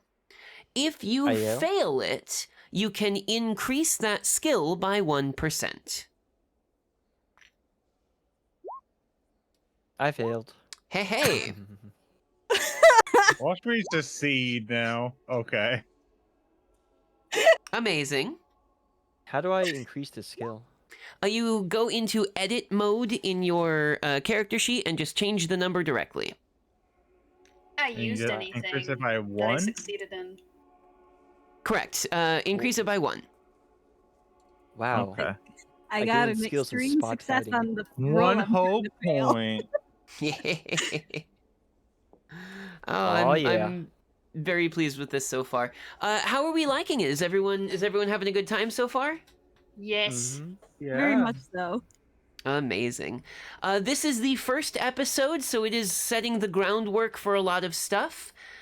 The next 3 episodes, I have a significantly smaller script of monologue to do, and a lot more of it's going to rely on what you guys are doing. So we'll see how it turns out. But in the meantime, hey, congratulations on Cross for your soft debut. I'm very pleased with how that's turned out. Hey, everyone in the classroom, we all enjoyed this, didn't we? I'm very You bet. pleased. Yeah. Did Don't you Yeah. have a died. good time? Did you have a good time on your first time doing the stream, Cross? Yeah, I did. Thank you very much. I am very happy to have found a way to finally bully you into starting. Pog. Amazing. Let's go ahead and do our outros then. Nano, what are you doing next, and where can we find you? Okay. I'm actually, as long as I could get home in time, I will be playing Kingdom Hearts with my friend this evening at roughly 7 or 8 p.m. Eastern Standard Time. I say roughly because I have no idea when I'm going to be home. I've Nice. never actually played Kingdom Hearts before, and my friend is an expert, so I'm like, he's my shoulder buddy while he makes fun of Oh me for boy. losing at Kingdom Hearts. It's great. This is going to be one of those sessions then, huh? Oh I boy. just got out of Wonderland. That's where I'm at right now. I just got out of Wonderland for the first time. Amazing. Boy, oh boy. Man, and this is Kingdom Hearts 1? Yes. The Oh good one. man. Nano, you've got like 25 games to go through if you're going to play this entire franchise. I'm aware. I've seen enough video essays where I know what to expect, but at the same time, I have no idea. Oh, I don't boy. like driving the gummy ship. It makes me upset. Why? Listen, I don't know why. I don't know how to drive the gummy ship, and The it controls took me are- half an hour to learn how to dodge. Leave me alone. Yeah, no, I feel that so hard. Gummy Ship is like the second worst part of that game. Oh wait, no, I don't even have dodge yet, because that's not a thing you could do. You have to get the. Listen. Yeah, you Anyway, basically. yeah, I do Twitch things and I do Twitter things. But yeah, I'm doing that tonight. Amazing. Excellent. Well, if you all are still around, go and bother Nano then in a few hours. In the meantime, what about you, Lulz? What are you doing, and where can we find you? I could be found at twitch.tv/lulztime, and actually in around at 7 p.m. tonight, which is around a little less than 5 hours, I'll be doing my first Helldivers 2 collab, which we've named Chill Divers. That's gonna be Chill fun. Diver. Yeah, I saw the poster that you made for it, which is exceptional. Mm-hmm. Wonderful. What is Helldivers anyway? Like I see that it's a sequel. What kind of game, like, even is it? The original game was a top-down kind of twin-stick shooter style game, but Helldivers 2 is more of a horde mode style game in the same vein as previous games like Earth Defense Force and like Starship Troopers. But it's a very specific kind of horde shooter game because unlike games like Killing Floor, uh, the way these games are designed are the expectation is pretty much that you will die unless you work together, and Excellent. your odds even in lower difficulties is extremely low. Otherwise, and all of them are pretty much heavily inspired by the film and the book Starship Troopers.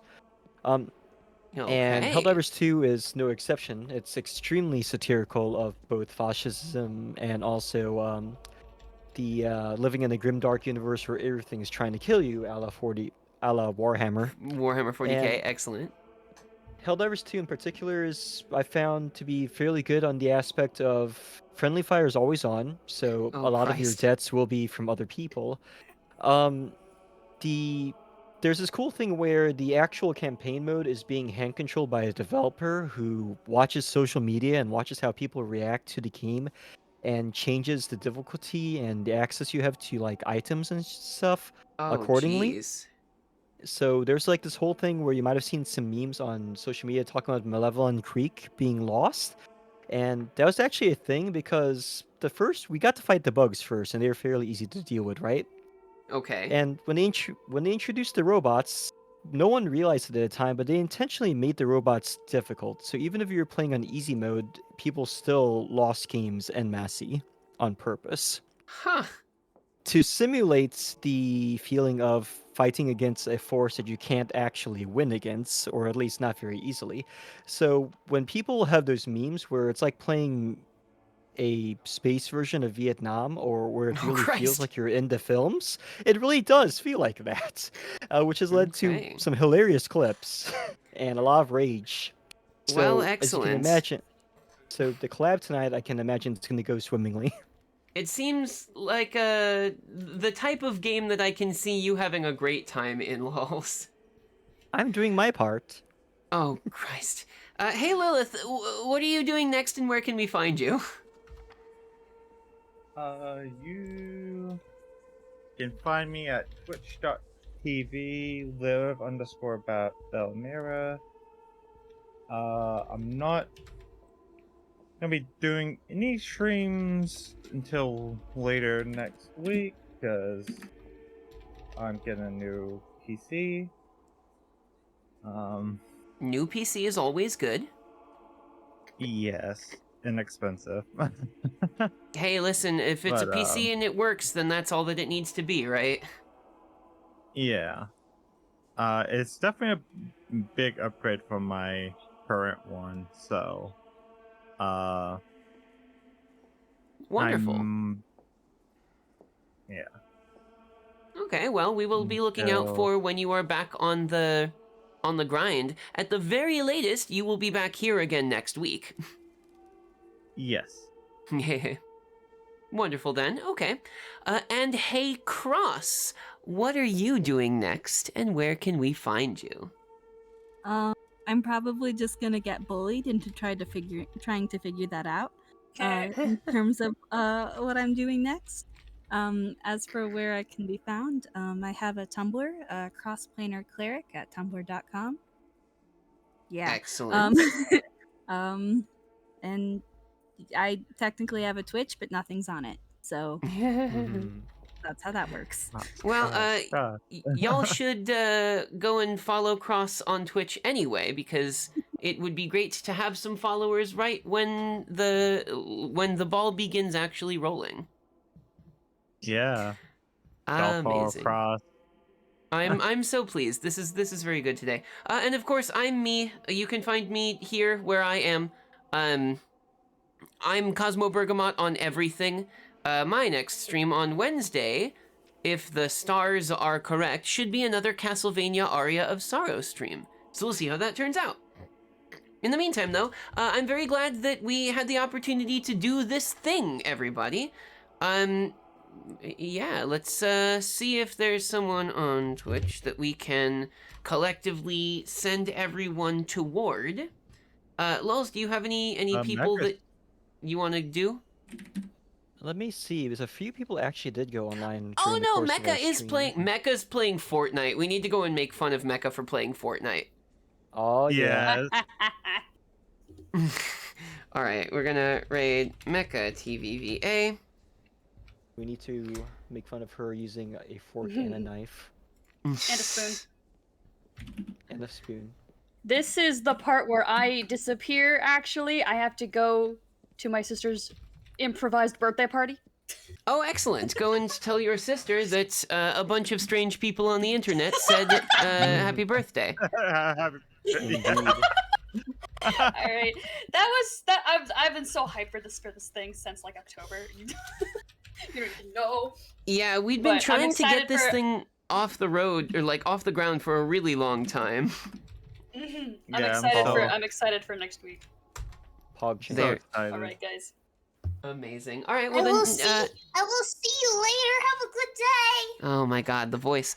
Goodbye, Nano. Thank you for coming and hanging with us. So And as good. for everyone else, let's go ahead and head over to Mecca. Here we go. See y'all tonight. Bye.